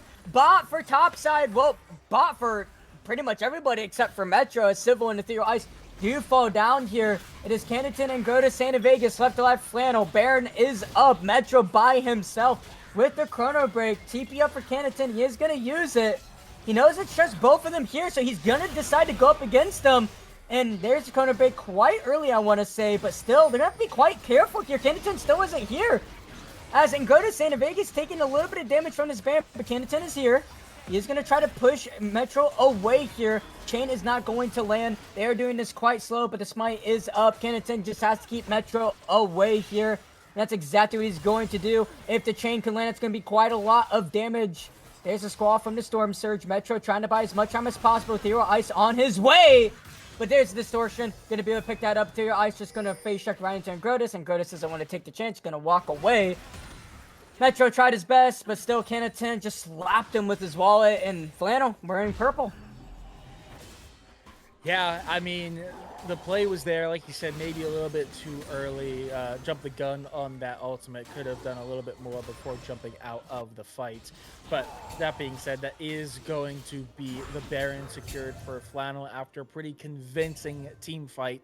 High Alert, again, it's still not over and out, still at Soul point, but now down to that 4K gold deficit. Very similar situation to what we saw in the last game, but Flannel have done a very good job at securing the major jungle objectives. Even though they're down on the Drakes, they picked up those two two grubs, which did get them a stack, so they were able to pick up the feats of strength pretty early. They also were able to secure the Otacon and now a Barons. So while they are 4K ahead, they also have those extra buffs that they did not have in either game 1 or 2. Yeah, and they're going to have Baron for this Drake, so we'll see if High Alert try to go for Hair Melee and try to fight it and maybe win out on the 4v4 or 5v5, or if maybe Deathmaster can go and bank in a steal. He does have Flash as Hecarim, so he has technically 3 dashes. You want to count a Z as a dash, which technically in a way it is. But yeah, Canton, I mean, he's doing exactly what he needs to do. He's staying in Fog of War. He's making it very uncomfortable for High Alert to ever step up, especially Civil. Civil, though, with both his summons up and with Ethereal Ice close by, ready. There's Parallel Convergence thrown out. They're going to C10 there. He's going to go ahead and just dash out as High Alert is deciding they probably want to fight this 5v5. Yeah, they're hunting for Angrotis here, but Angrotis jumping over into the pit. Looks like they're just going to try to collapse on the Saint of Aegis. Yep, Saint of Vegas. Got to be a little bit careful. He does have the flash. There it is. Is going to use it. There's a TP out, so to guarantee at least not donate any gold over, but it should just be the Drake going over to Flannel. Yep. Gonna stop that. So if I'm happening, Sunset Diner gonna be forced to dash away. Metro gonna go for this tower. Get a little bit of local gold. Canton looking for something. There it is. There it is. WQRE combo. It's all that's needed. And without exhaust, without the monsoon, that is just a sign for the rest of Flannel to go in. Civil caught on the wrong side here though. But nice bullet time set up there, just shredding the Flannel. Canton able to find something right onto Civil. Corner break to keep Metro alive. Canton doing so much damage. Santa Vegas by himself into this top side. Metro and King of Spades have to be careful and don't die to Can of Tin here. And that is going to be a TP to make sure they do not lose to anything silly here. And is Metro looking for something onto Can of Tin? Gonna have to be a little bit careful here. There's another chain from the Mimic. Flash coming out from Metro. He's still possibly looking for something, but the distortion away from Can of Tin. Santa Vegas onto the flank. Metro has to be careful. No Flash does have TP. Don't know how it's going to help in that situation. There's all coming out, and I'm pretty sure he's just going to fall down there. Santa Vegas picking up that one. That was really well played by High Alert, clumping up the Flannel backline perfectly, and Civil shredding them with the bullet time. But Can of Tin was not one of those members, and he just one-shotted Civil with just a couple of spells. Civil maybe has to be looking for a possible Hedge Drinker or a Malamar Mortius. Maybe not. He does have the Zeal, and that is going to be his last item. So it looks like he's just going to go full glass cannon here. If he can somehow just survive through the Can of Tin, which he didn't have Ethereal Ice for that fight. So we'll have to see. Yeah. So this game, close, regardless of the goal difference. Actually, Civil is up on gold on Can of Tin. It's very close. It's actually, I think it's 500 gold by this point in the game. That's actually rather not much. But yeah, the real difference is between literally everyone else. About 1,000 gold between the two junglers. About a 4K difference between Saint of Ages and King of Spades. That's really rough. The Kled is becoming a problem, especially on the side lanes. If we had them isolated in the fight, in that last big team fight, it would have been another case of just deal with everyone but Can of Tin, and they do that, but because they have that side lane pressure, a little adaptation from them. Oh my gosh. Okay, jeez, Can of Tin. Not even enough time to really talk about it. Sunset Downer going for an engage. Can of Tin already about half. Gonna get shredded though! Falls down!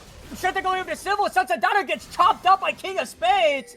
That's pretty much all of their team fight power here, except for Ingrota Cyclone, maybe. Civil, though, has to be careful he doesn't get collapsed on. Santa Vegas, gonna be the target, gonna fall down, surely, gonna go right over the wall, but gonna be knocked up, and I'm pretty sure gonna go right over to Civil. Yep, picks up that one. Another shutdown going over to him. He surely should have full build, plus Elixir here.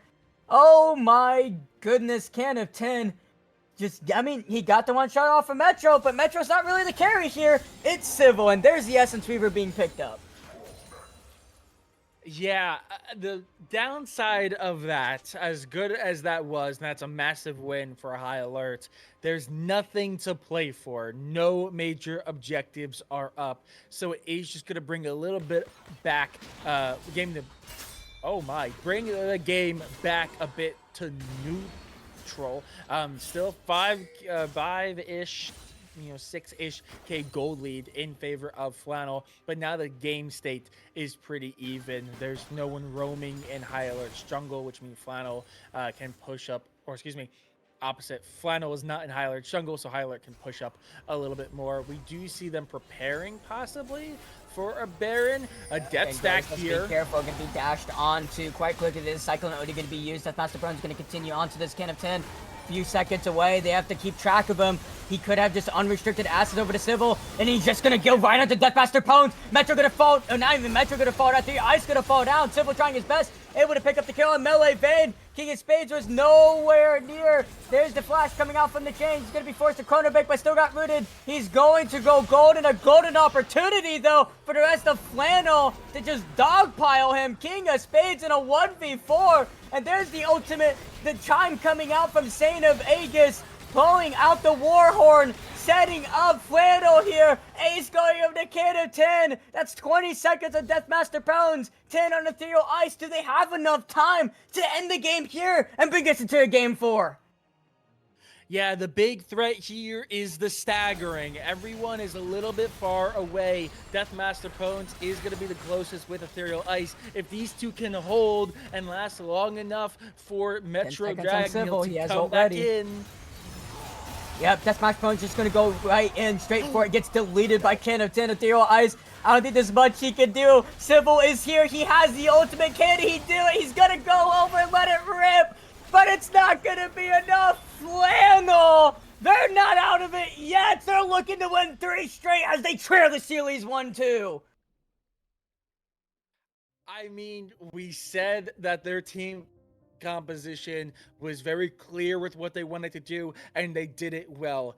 That being said, my God, Can of Tin, what was that? An insane game on the LeBlanc, just absolutely. And I sometimes this term is used like hyperbolically, where it's like, oh, they 100-0'd them, and it was a really strong fight.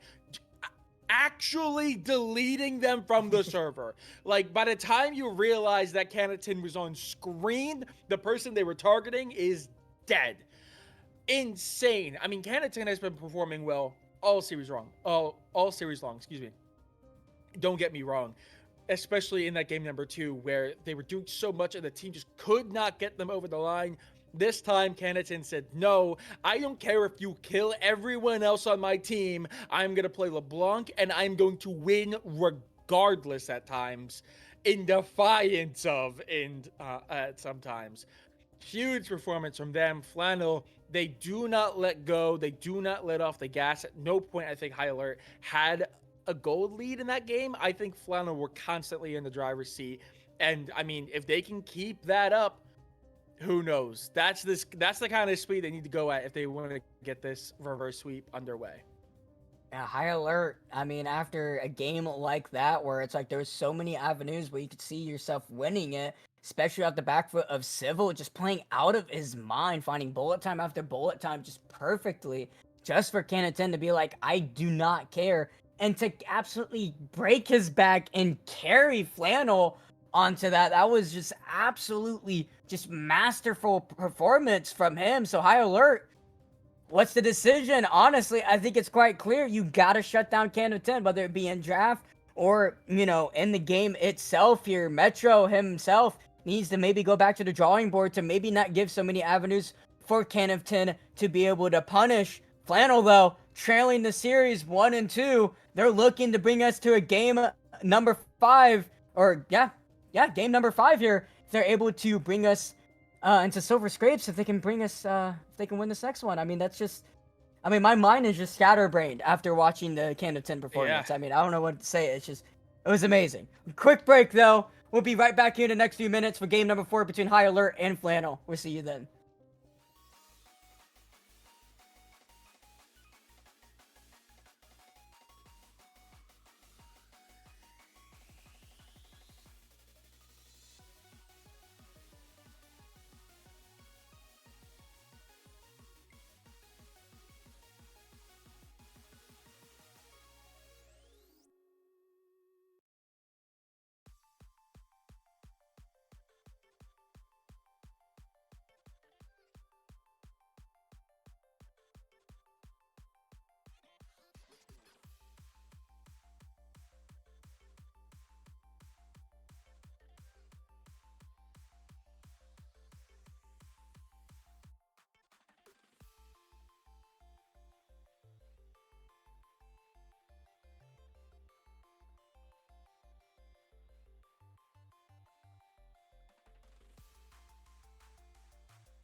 All right, everybody, welcome back to game number, what are we at, 4 now?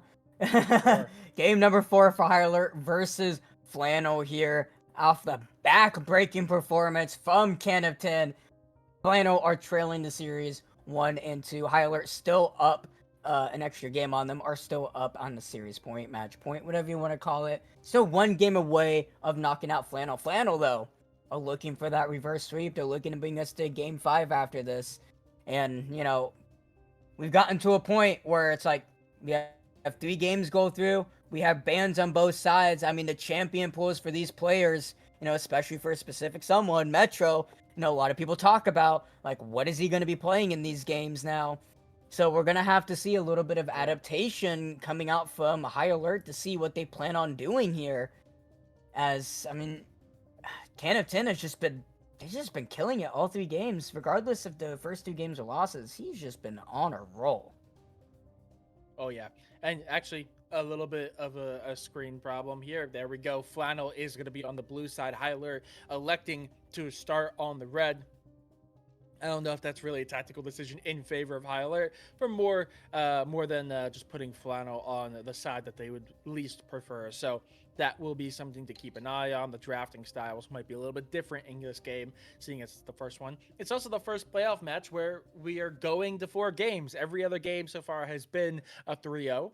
So we're finally seeing a little bit of a difference here. And obviously, the pools are going to get a little bit tighter. 30 champions banned out, technically 36 after that first wave. The meta picks are definitely becoming less and less frequent as we do see the Varus, solid poke champion, can definitely be built around. Then immediately responded with by the Ashe and Kane. Kane Not being what I a was choice here, expecting. definitely interesting. Yeah, Kane Gaming. You want to go feast or famine? This is the epitome of feast or famine, I feel. Especially in comp play. Not a champion you see really that often at all. Civil also thrown on to the Ashe here. Going to be quite interesting to see that as Fiddlesticks going to be answered over Okay. from Flannel. What is going on, guys? We get Kane in this game. We get Fiddlesticks as well. Civil on Ashe. Oh my goodness. I mean, So spicy game, right? And we could still have another one after this.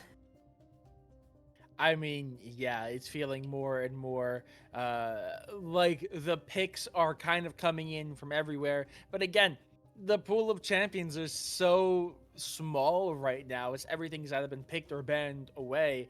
Milio is gonna be the pairing with Varus. I don't know if that's the go-to, but Milio is still very strong in the current meta. Obviously, an enchanter, maybe a little bit more defensive as opposed to like a Lulu or Nami. That cozy campfire, the healing is just super strong. So put it in the back with the Varus, allows Varus to do what they want to do for even longer.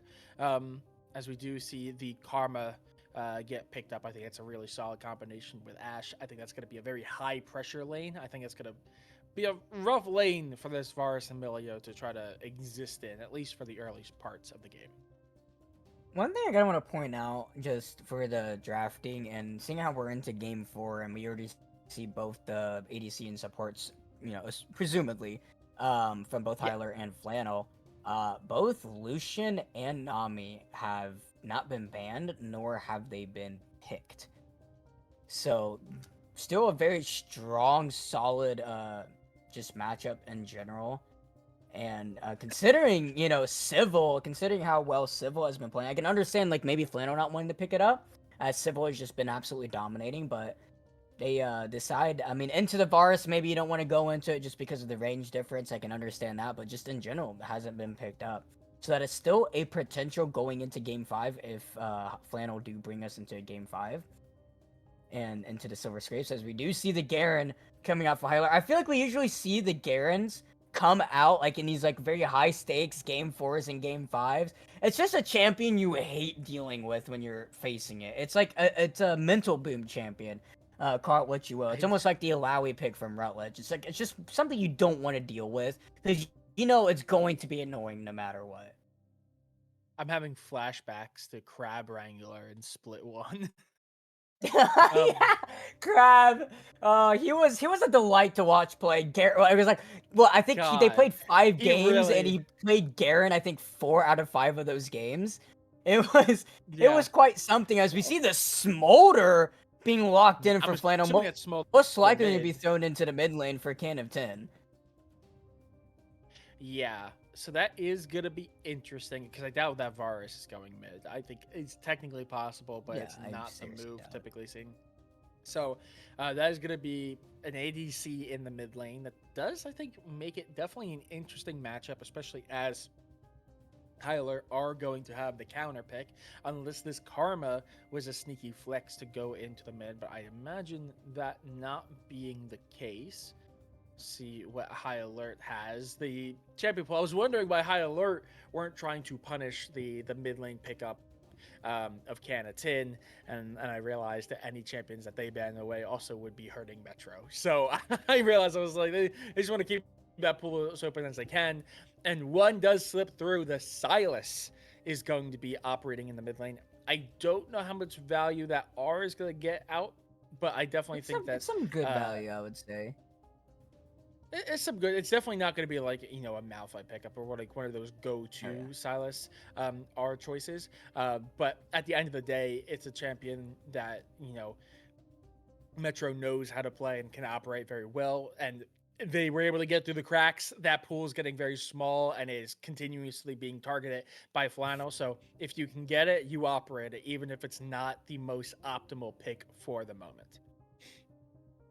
Yeah, I mean, the Fiddlesticks Close Storm is just a good quality of life to be able to pick up. It's some good damage. I mean, the Varus Chain of Corruption, just a free CC onto, I would say, this very immobile team, I want to say, in terms of like, Fiddlesticks, of course, has his ultimate, but that's not really something you're going to be used as a gap closer to run away from.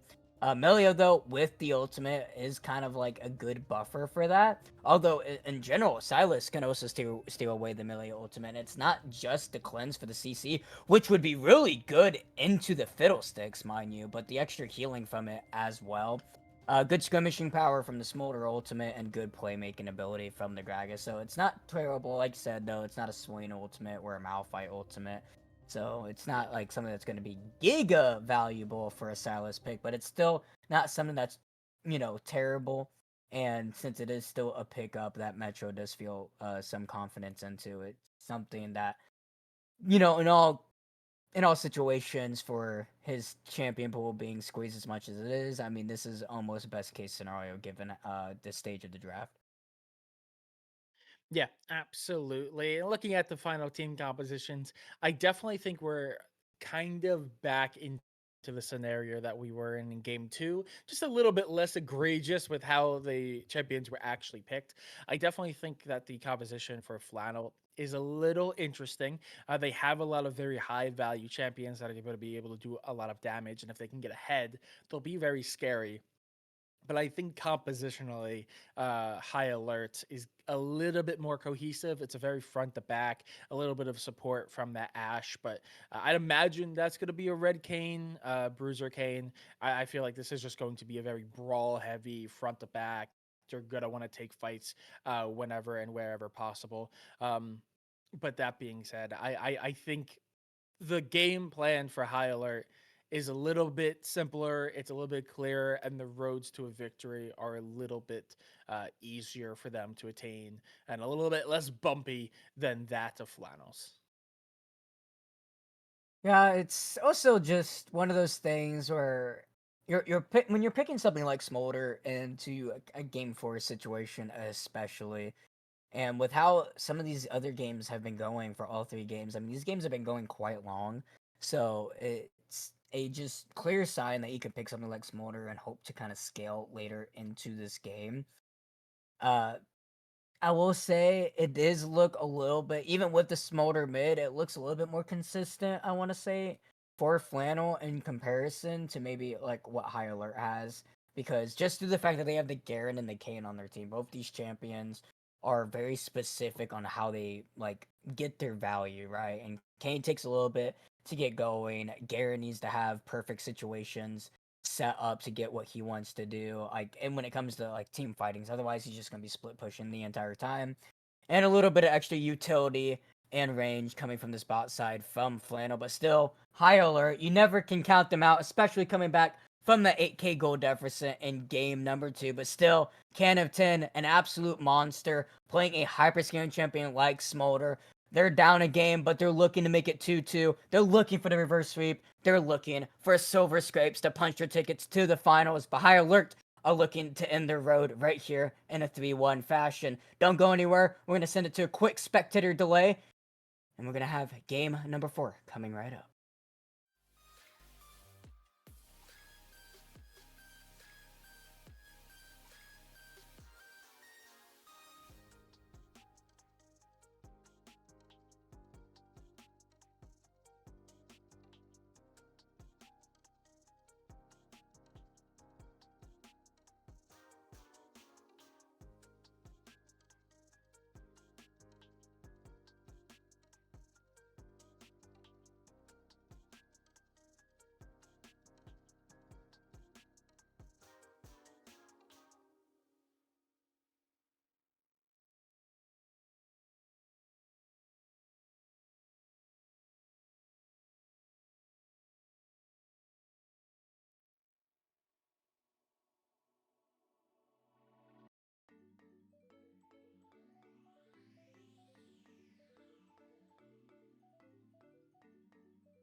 Everybody, welcome back to a pause screen.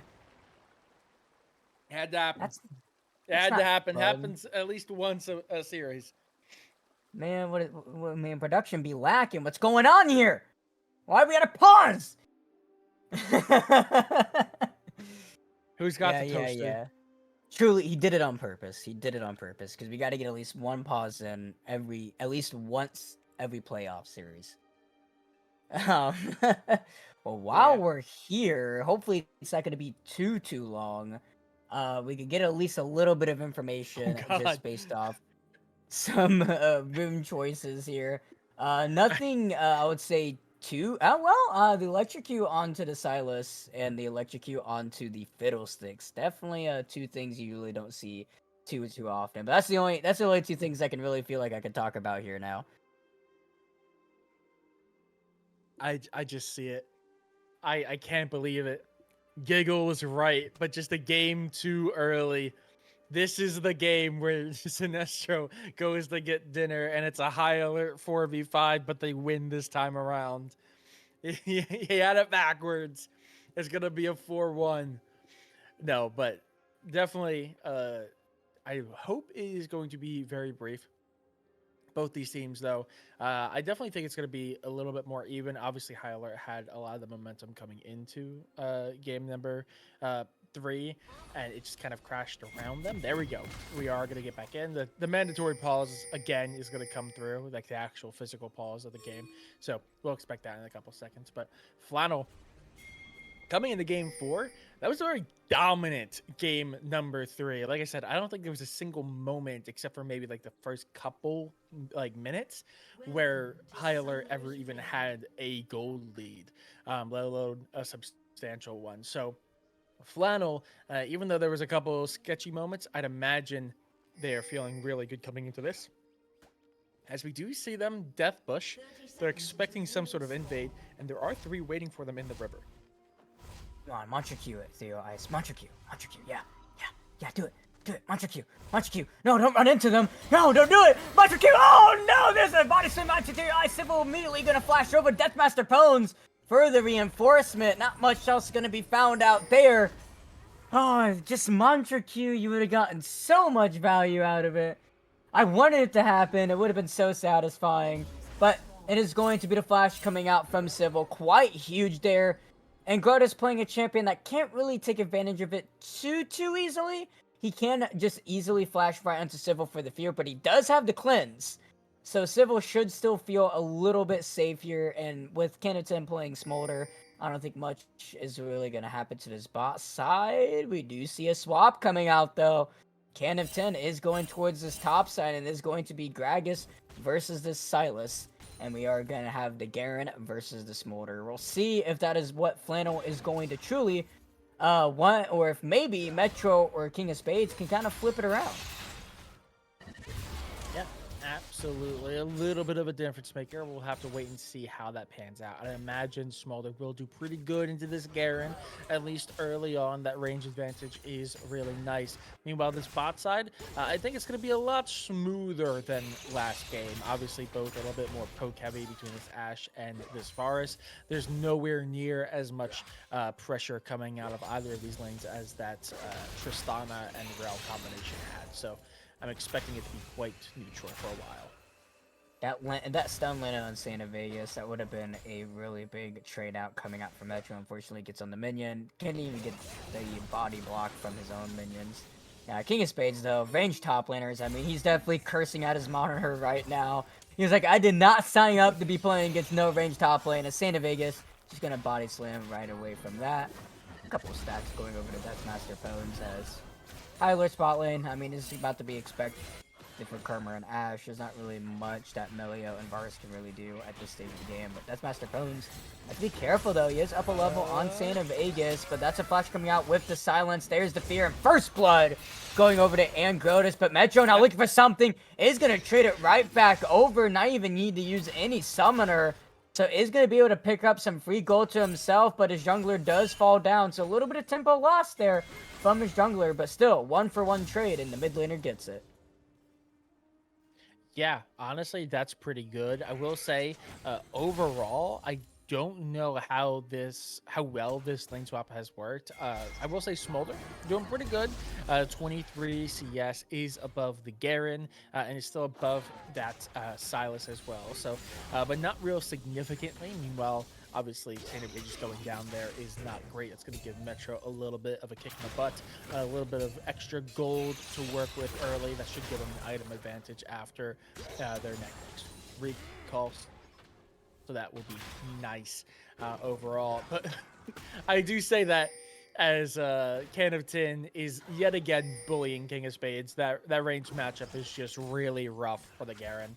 Um, Drake is up in less than a minute. The scuttle down on bot side is being secured by Angrotus and Flannel, so you'd imagine they would have a little bit of an advantage. Though Kane is Oh, Santa oh Vegas forced a oh flash. Yeah, I mean, yeah, Fiendish Codex, and it's Conquer, or not Conquer, it's Electrocute instead of the more typical Conquer for Metro, so he will hurt on these really fast burst trades, and Santa Vegas just doesn't have the health or the resistance to really do anything about it. And with a little bit more sustain and a better spell rotation than the Gragas, I mean, so far, Metro really running out on the swap, but still, opposite side to the top side, Canatin's just getting a lot of free time to stack against this Garen. absolutely. Drake is about to be up. No one really in the area to contend for it. Looks like Kane is going to be finishing up very clear, both on the top side jungles. So this Drake is going to remain in stasis for a little bit, as there is a bit of an engage. Vayne took him to Just gonna about force half my Levine HP, back. but not enough damage quite yet. Yeah, but that is going to put a lot of priority down on that bot side in favor of High Alert, keeping that pressure on. It looks like while Metro continues to take this fight a bit. Yeah, Metro hasn't resetted quite yet, so he is still seeing a bit of gold. That is going to be hero coming out. He doesn't have the TP, neither does Santa Vegas. He is going to have to get a reset off here. He's running low onto mana here. He has enough for maybe 1 or 2 spells. And Grotus is close by, but yeah, he's gonna have to be careful with those caskets. I mean, it takes 1 too many and he could just fall down. Oh, does have the ultimate. Dodge away from the silence. He can steal it away from Ingrotus or Santa Vegas. Does end up picking up the explosive casket from Santa Vegas.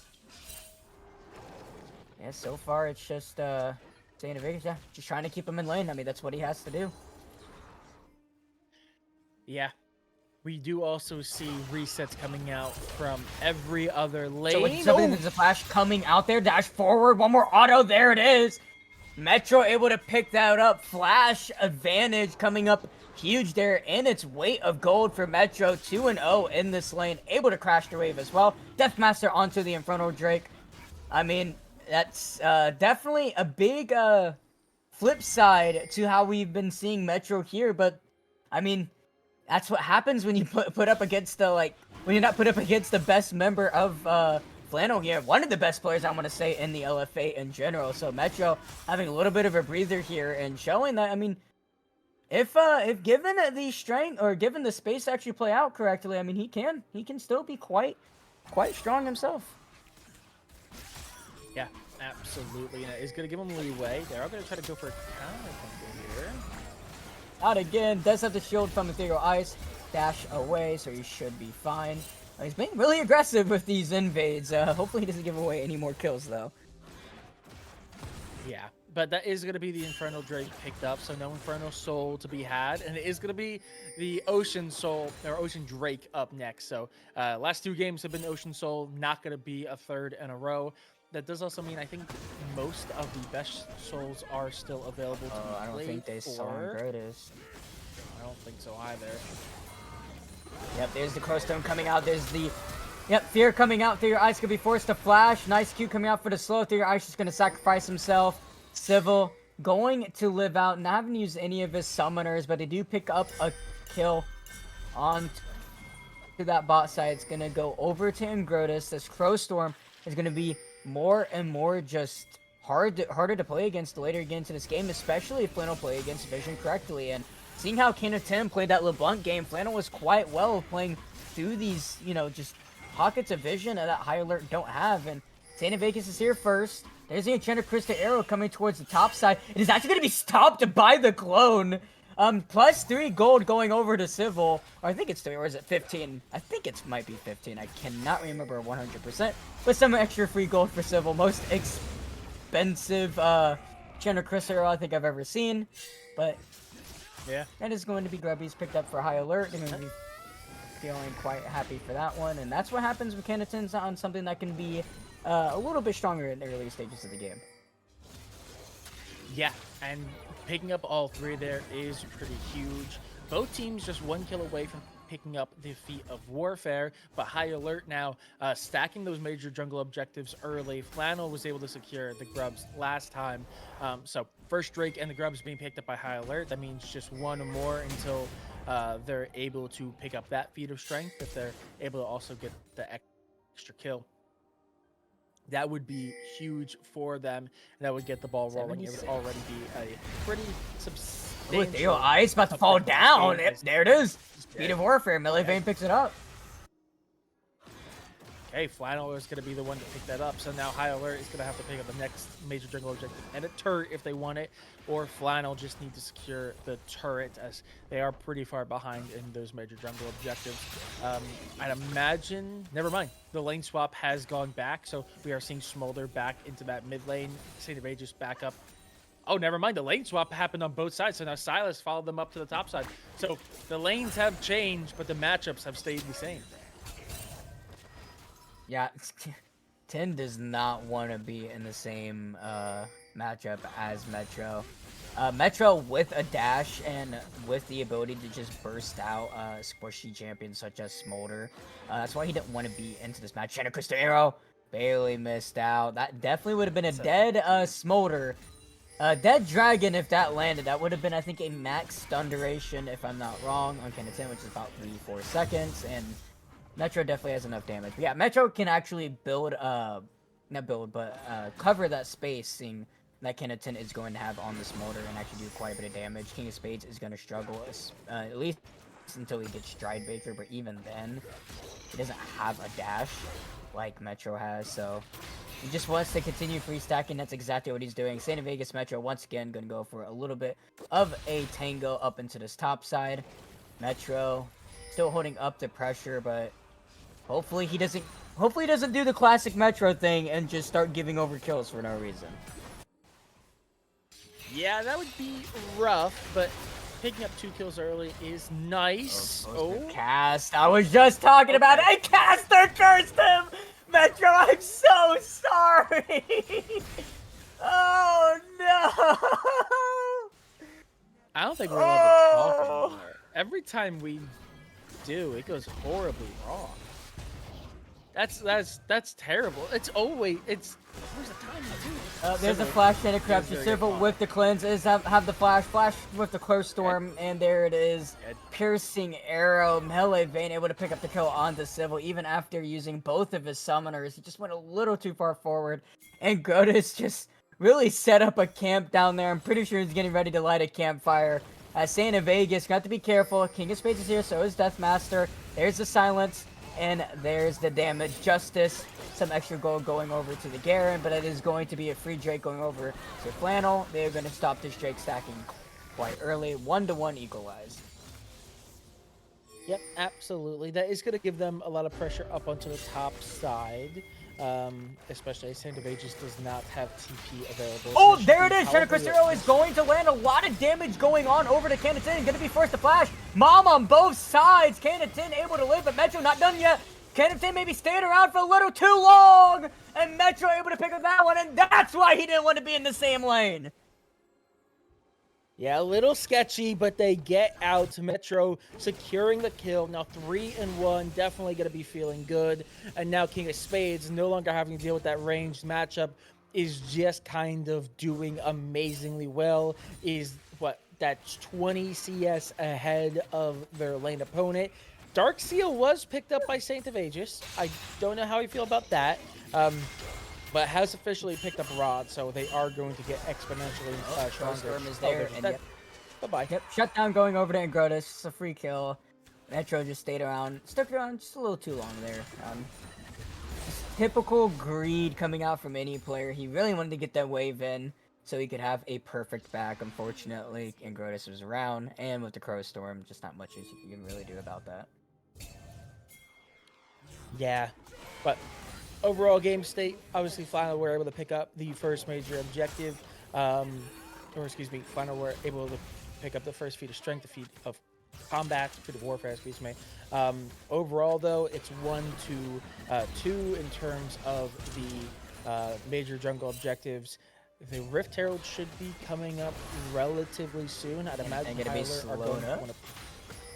play around Yeah. that, as they have a lot more never mind. I was gonna say they have more priority towards the top side, but Canton yet again saying no. I really don't want to deal with this Granted, Silas. Cristo Oh, arrow, chance is it Cristo. going to land though? I appreciate Civil Gonna looking hit. for these cross map plays.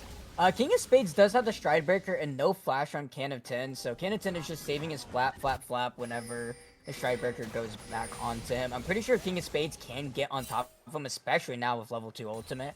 I think Can of 10 doesn't survive long enough. Maybe with Mom, with the healing, it might be enough, but it will be quite close. Garen does just do a really good job at just snapping the necks of ADCs, and Grotus gonna be hanging around just to again, this time into the mid lane, really setting up a camp, ready to light the campfire, and there it is.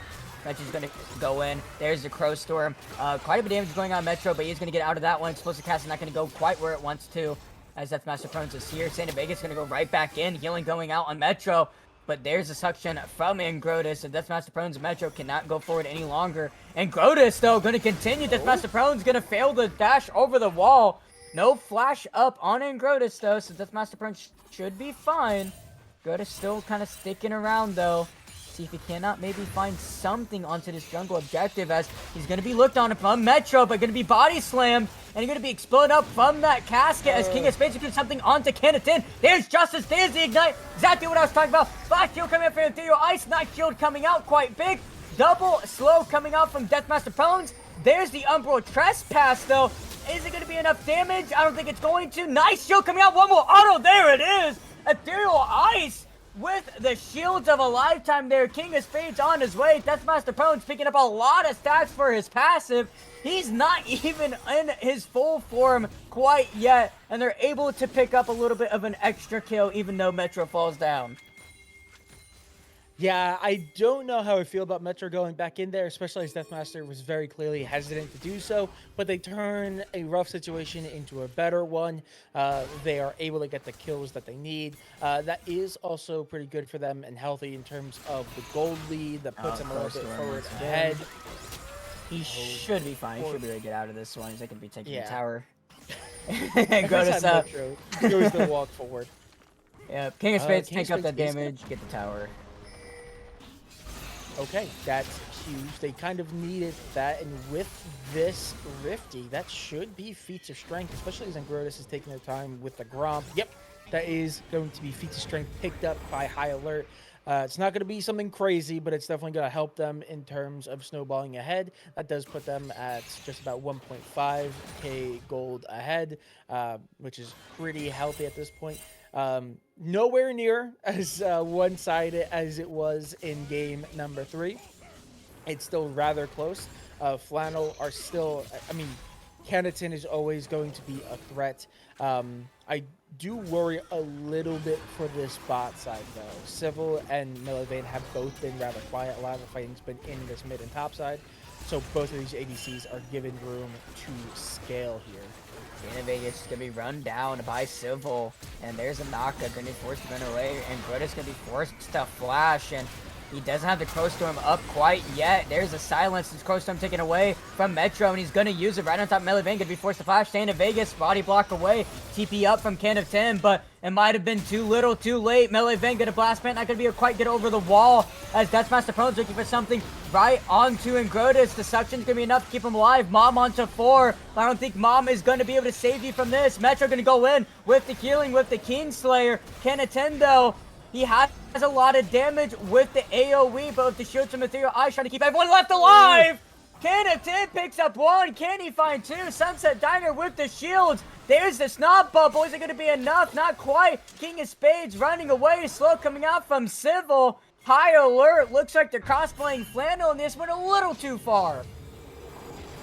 Yeah, that one was a little rough. I saw the alternate reality there. I saw the alternate history where they all just keep running at him, and Canton picks up a 4K, but they do finally pull away, only getting the one. So close. 225 coming yeah, up real close.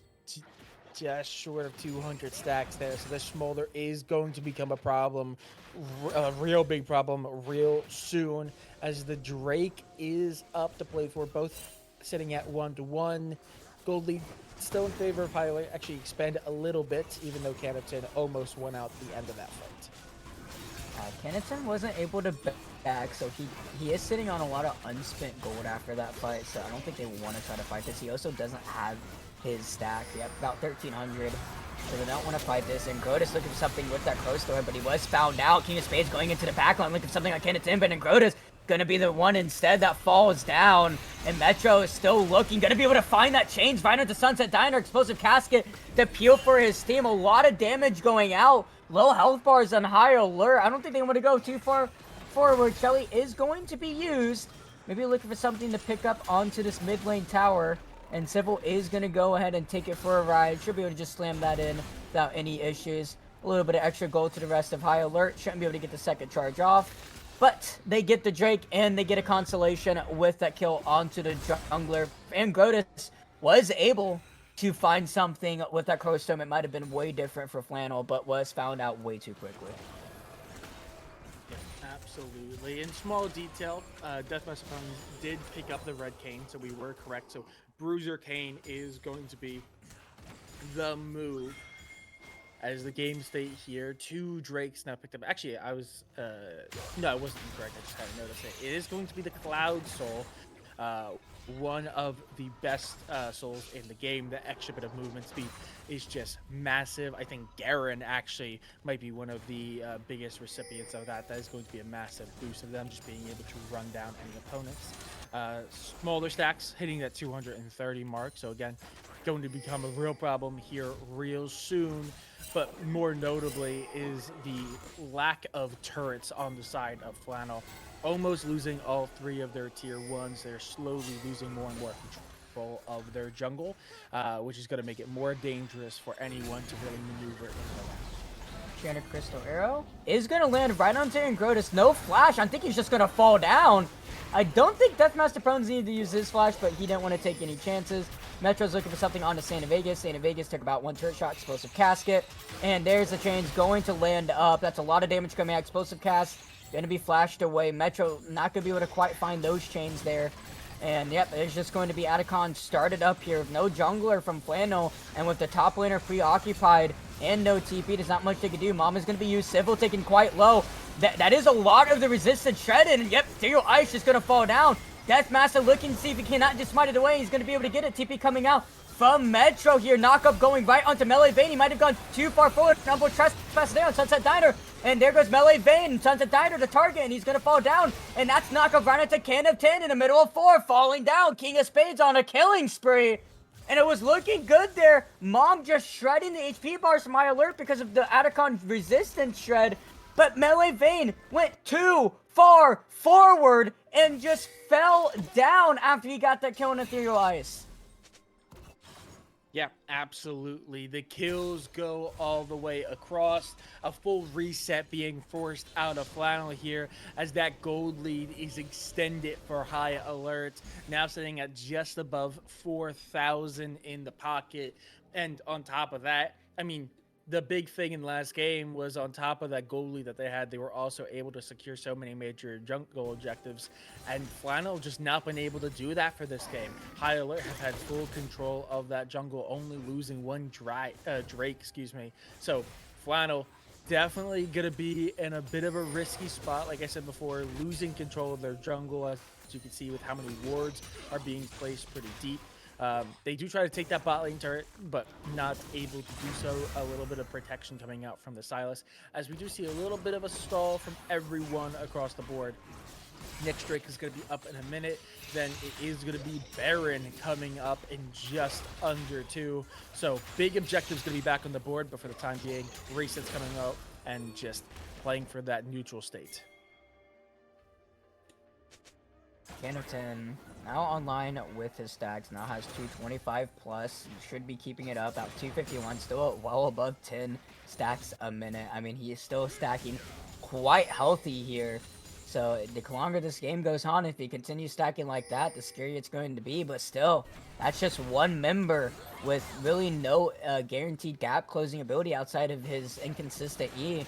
and Flash with a team comp that has a lot of damage, a lot of shutdown. Trent Cristiano barely gonna mess out Santa Vegas, but I don't think it's going to matter. He's just gonna get hit with the slow and knocked up, and yeah, that's all she wrote for that. Civil on a killing spree. That's right before Drake has spawned. Even with TP, it's not going to matter. And Baron up in 1 minute. It looks like Flannel, though, just going to go right into this mid lane and trade for this mid lane tier 1 tower. It's the best they can do, but the rest of High Alert are looking. Deathmaster Prones with no flash is going to be able to get the knock up onto Millie Vane, but close to him onto 3! Doing a lot of damage, and Goddess can be forced to flash away, but he's going to fall down. Now it's up to Ken to tend to do as much damage as possible. Millie Vane hiding away from his Fed member here. Nice Q from Sunset Diner to keep Kenneton alive, but it is still going to be 3 members of Flannel falling, possibly 4, as Sunset Diner, yep, gonna be Beybladed on. Get a couple autos from the Quiver, from Civil, and yep, 4 kills, 4-1. I think you take that any day of the week. Drake is up, that's Soul Point. Add another objective in there, as once again, it really is you deal with Kenneton by not dealing with them at all. Yeah, it really is the case, and I think the real problem here is not even just the fact that you just don't have to deal with Kenneton. Kenneton has not been able to get as far ahead as they want. They obviously were doing pretty good in that lane with Garen, but at the same time, like you had mentioned before, Garen is able to just... Kenneton might have went too far, but Metro might fall down instead. Gonna be forced to flash away, and it's gonna be a flash traded up coming out from Kenneton. Now it's Ethereal Ice. He has to be careful. Kenneton, this is the man, the myth, the legend. Gonna be able to dodge out from that slow, and Grotus gonna run right into King of Spades, gonna fear him away. And that's a TP coming out from Santa Vegas, so he's a little bit split up from the team, but Flannel is not that far behind. Can they blow him up before the rest of them get there? Explosive Casca as Civil gonna be locked up into the Crow Store. Mom is there to slow him down. Gonna chase him under, see if he can't get the fear off, but he should be fine. Can just Q wide over that wall, and I mean, a little bit more than they can chew there, as High Alert just don't really realize just how strong he is. 2.5 items with like 260 plus stacks. Yep, this Smolder is quite strong. Yeah, and like you said, you know, in the draft phase, they just know that this game is going to go long. Every single game in the series so far has gone long, and we have now hit that point where that Smolder is coming online. The stacks are high. There is always still the threat. A lot of damage coming out, though. Kenneton about to fall down, barely lives out. Metro tried to go for a miracle play, but Flannel close by, ready to assist, and Kenneton almost fell down. Metro almost got it, but if he had the Rabadons, definitely would have been enough, but still, not quite enough damage there. Again, with the Ignite, it probably would have been enough. Yeah, probably. But that is going to be a little bit of a hit to High Alert. The gold lead has shrunk here. It is now down to about 1.5. They've also, you know, off the back of that, they've lost a lot of the turrets actually now behind in turrets to Flannel. So it's not amazing for High Alert, as the lead that they had is shrinking minute by minute, and a lot of it is off the back of Kenneton. I mean, it's been the case for the entire series, but he's just an absolute monster to deal with. And they aren't even that far ahead in terms of kill potential. It is just off of the pure scaling of this Smolder. And we do see the downside of them losing so much control over those turrets, as just Flannel just walking around in their jungle for practically free. High Alert can't really do anything about it. They have to protect their lanes. They cannot give up any more control or any more of these turrets. And they do have their soul coming up, 2.5 minutes. And with Baron Oso up, it could be a trade over. High Alert can just sack the Drake and go for a Baron. Oh, Sunset Diner, be careful. Yep. He should just fall down here. Maybe, though. It's Santa Vegas did a good job with Explosive Casket to keep him away. Sunset Diner, though, forced to use ult, forced to use heal. Explosive Casket, Chains of Corruption, also forced. That's a lot of abilities being expunged. And honestly, if High Alert wanted, it wouldn't be the most craziest idea to maybe try to bait out this Baron. Without all of these tools in play, it'd be maybe a little bit hard for Flannel to look for something outside of maybe a Crow Storm here. So as long as they can keep track of Angrotus, but they're going to decide to keep it a little bit slow, they're just going to take that small little win and back off and buy. Yeah, I do agree. I think maybe a play for Baron turn. No intention of actually securing the Baron, but trying to force out a fight may have been the move. But that being said, obviously High Alert are sitting on Drake's Soul while they are behind, or not behind on gold, while they are falling behind in game state. They're still ahead on the gold, and they are still at Soul Point.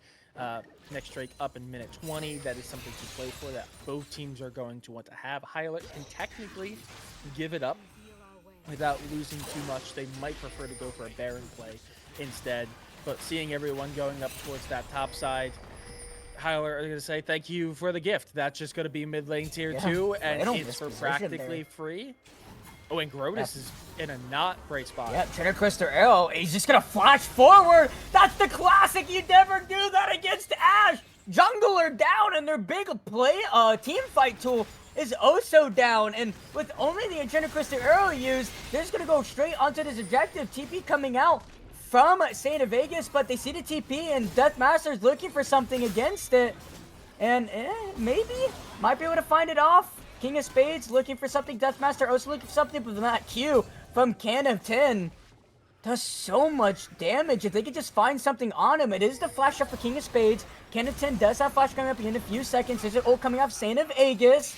Chain of Corruption not going to be able to find anyone, though. It's 10 seconds on Ingrotus, and they still couldn't even do the objective. But 8 seconds on the Drake, and with no TP from Ingrotus, if they start this immediately, they should be able to pick up the soul without any issues.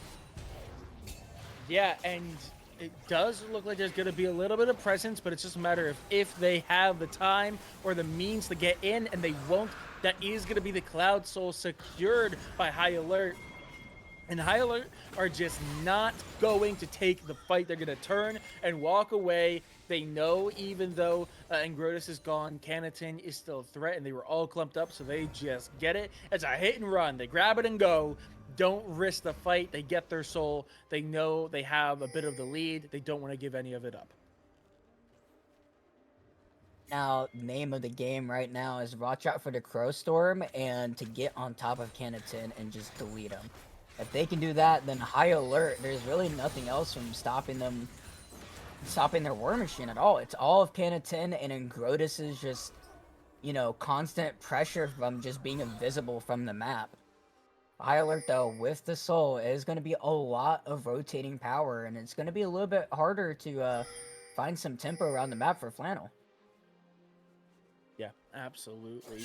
But that being said, on top of needing to stay out of that Crow field and as well as deal with Canaton. Oh, Chain of Crystal once again is going to be dodged away. I don't think much else is going to be found out. Sivir got to be careful. Dodged away from the Chain of Corruption. Ultimate being expunged, but still the Crow Storm still up, and Grotus still looking around, but High Alert smartly playing away from that Raptor bush. A Civil going to be forced to flash away from that Explosive Cassive, but now he's just going to be Ashe down, is going to be able to get away, but a flash coming out from King of Spades, as Canaton's going to be forced to use Flash himself. There's an ult coming out from the Justice, as High Alert got to be a little bit careful here. They weren't able to find Canaton. They did get his Flash. They did lose Deathmaster Pones. 50 seconds, Jungler is down, but a lot of tools used from Flannel. Half HP is Can of 10. He's going to have to back off, but he does have TP. Yeah, absolutely. Like I said, they have to start dealing with them sooner rather than later, because, I mean, while this Ashe is going to do some work, Ashe is not the hyper carry that either Varus or the Smolder is. So while they're doing well now, the longer this game goes, the more of a threat Can of Tin will be, and that is not something they will be able to deal with. They have what they need to extend their lead with, which is those few major jungle objectives. But as we've seen here, it's not enough. It is not giving the same amount of lead that they had in, say, game 1 or game number 2. It is still close. High Alert, even though they are technically in the lead as per all the stats, are still struggling to take these 5v5 team fights. And once Civil is actually able to pick up that Mortal Reminder, which should be like almost any moment now, he's at 2.3k, he's getting quite close. He will actually start to be able to do damage to this Gragas. Fimbulwinter, Unending Despair with the Ninja Tabi as well. Once he's actually able to pick that up, which you can see he has taken as many camps as possible, he knows that's his next spike. That'll put him at 100% crit. That is a huge just swing of just, I would say, item damage just in general for Ash's kit when she gets that threshold with IE. And it looks like, yep, that is going to be reset coming out from Civil. I expect the Mortal Reminder to be completed. There it is. That is going to be 100% crit for item. Civil onto the Ashe. If this Ashe is able to space and glide on you, that is going to be quite a lot of damage as Metro. Just able to get a free talent to this boss. That's 700 gold for free. Yeah, absolutely. The state of the game rather precarious. Both teams in a pretty good position. A lot of spacing in and around. Be careful, gonna be rooted up. A Oh, Civil geez. just gonna get deleted there. Just went too far forward as Ingrotus, the target now, is gonna be able to live quite long because of the Milio. There's Yumbo Trespass. Deathmaster probably trying to get out alive. There's a knockup. Metro is now here. Deathmaster has to live to maybe throw any type of hope of a steal to keep it alive. But no one on Flannel fell down. Civil just lost track of the Fiddlesticks. I mean, that's what happens. You got to make sure anytime you walk into no vision that there isn't a Fiddlesticks nearby. And yeah, I don't think High Alert can even go for an attempt of a steal. So it's just going to be King of Spades into this boss side to hopefully get something out of it. Yeah, and just like that, magically, the gold lead that High Alert had built all game long is gone. Flannel have caught up. Canaton is online, level 18. Second in the lobby to do so. Saint of Aegis is also at that practically, not quite full build, still sitting on Doran's ring, but level-wise all the way forward. Oh no, Deathmaster Pone's gonna fall down. Melee Vein with the piercing arrow. I mean, yeah. Everyone resetted with Baroned up recalls, and you decided to try to take the Raptors. I don't think that's the smartest of plays, but that's what they decided to do. Yeah, there's not end of game, seeing as down mid, there's still at least one turret left, but High Alert have to full duty here. Not, oh, okay, oh, Just looking for something, there it is, just gonna fall down maybe. A lot of shields and heals coming out, but there's the Enchanted Crystal arrow, as Civil trying to do as much damage as possible, but Saint of Vegas doing a lot himself. Nice peeling coming out, Civil has to walk out. Deathmaster down, Metro still alive. Sunset Diner and Grotus both taken out. No shields, no heals, no buffer with Grotus. Flannel's War Machines have to pull the brakes here as Saint of Vegas now below half HP as well. Yeah, that's actually a pretty big Yeah, win Elder's for up. High They have Alert. 25 seconds. Yeah. And the reset is being forced out of Flannel. I don't know if High Alert's going to call that, but they're going to deal with this wave. They'll be, and yeah, they'll spot it. Elder is up. They're in a position to do it. And a full recall is being done by Flannel. That Eagle is going to find out that no one is directly on them. They should be able to just take this from under the nose of Flannel. They won't have an opportunity to take. What's better than one Elder on the enemy team? Well, 5 Elders on your team. 5 executes, 2-1. High Alert, 2.5 minutes. Big swing of momentum for them. They're looking to hopefully find something, an angle onto Can of 10 to end this game and finally close out the lights for Flannel's future for the rest of the split. Yeah, absolutely. Knocking on the door. High Alert finally having dealt with that tier 2 so long ago. They're able to get a little bit of a siege coming through. No inhibitors have been secured. They have done a little bit of damage. Wave finally crashing in. It looks like it's just going to be a 5-man push. There is no split pushing here. I think Metro would probably be the best, maybe King of Spades, but both of those champions, you know, the Silas and the Garen, very crucial for the actual team fight. They need to take this at a 5v5. They need to be able to isolate fights as well in that big team fight, and doing so on a side push is going to be very risky. We do actually see is going to Kane's there to support that. Yeah, Baron is also going to end out right here. They're going to try to push down for this tower here, but it is Mom into the mid lane here, as they're just going to rush right into this mid lane tower. It's going to fall down. It's still, oh, there's the Enchanted Crystal arrow, and that's just Melee Vein gone. Crowstorm's turned away from Metro, and that's Angrotus going golden though, but he should still fall down. There it is, Canaton barely living out. Humble Trespass. Deathmaster Pose is trying his best, but he still gets Sunset Diner. Is that going to be the sunset on Flannel, though? It is still Kennington alive. Elder is still up for another 40 seconds for High Alert. They are quite low, though, and Kennington, he doesn't need the Elder buff. It's built into his kit. Civil trying to throw as many volleys as possible. As Saint Vegas, he went in trying to buy space, trying to buy time for the backdoor protection to kick in. And High Alert, they don't think they can do it. They're too low. They're going to go ahead and decide to back off, to maybe take away some of these camps, maybe push down this boss side to look for more objectives. Yeah, absolutely. The wave just not being there on the mid lane does stall out the push quite a bit. They're trying to continue the siege. Time is running out. Civil's gonna go in for the Enchanted Crystal Arrow. There goes Kennington. He fell down. Knock off right into melee vein. He's the next target. There's Deathmaster Pros on Sunset Diner and Grotus. Close to him on only one. Deathmaster still alive. The healing on this Kane. He's still up. He's still alive. The karma with the shielding. There's the explosive cast at Sunset Diner about to fall down. Saint Vegas trying his best, but Civil is ripping into him and ripping into the chances of Flannel. Sunset down and going to left alive. There it is. High Alert. Shut down Flannel's chances for a finals appearance.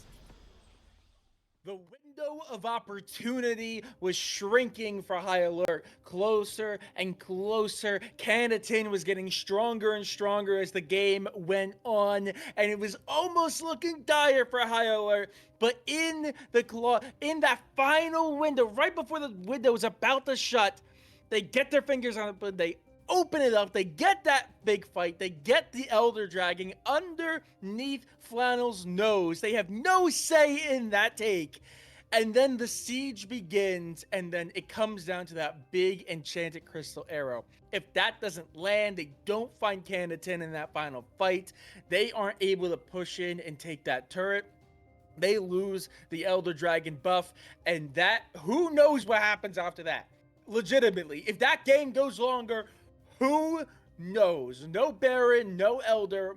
It could have been anyone. It was gonna come down to the next really big team fight that was a full clear. It honestly so easily could have gone game 5. But man, I've given the Flannel a lot of flack. But man, that comeback into that game, that could have been a legendary story. And I almost wish we went to game 5, because that was an amazing game for them to play out.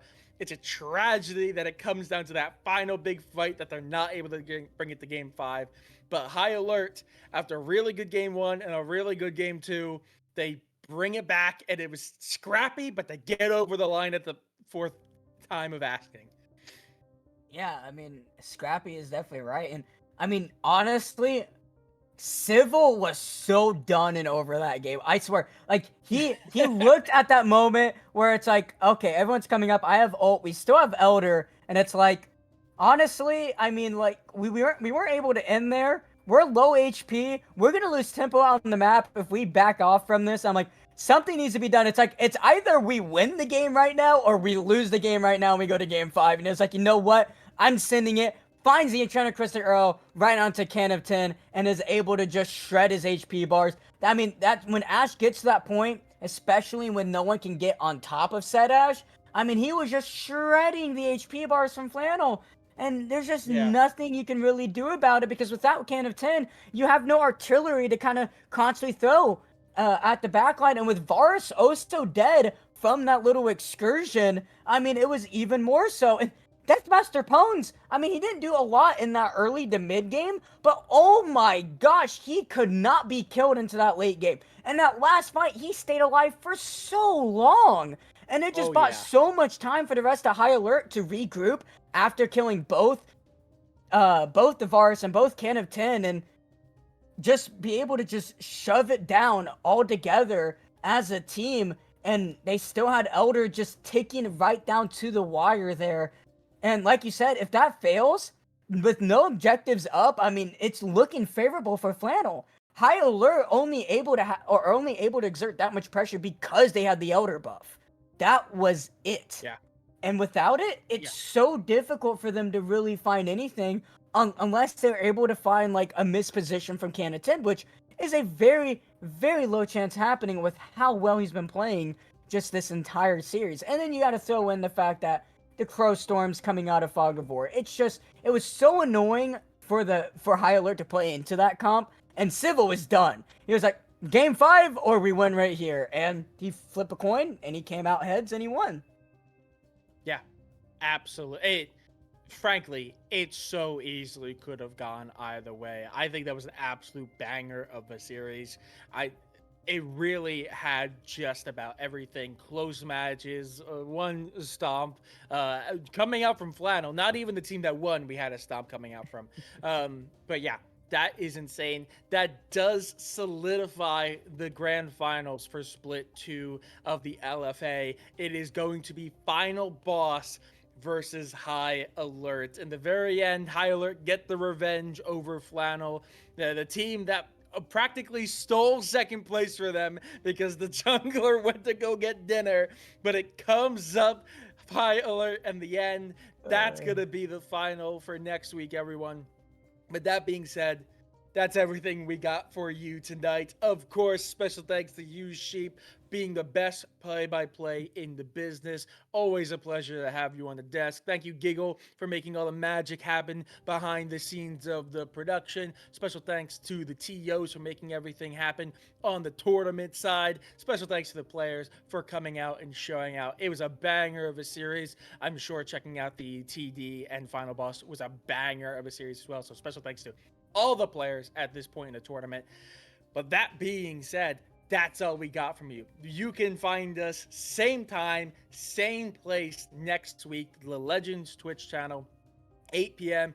EST, the only time zone that matters for the LFA Grand Finals for Split 2. Final boss, High Alert. You won't want to miss it. We will see you there. Have a good night.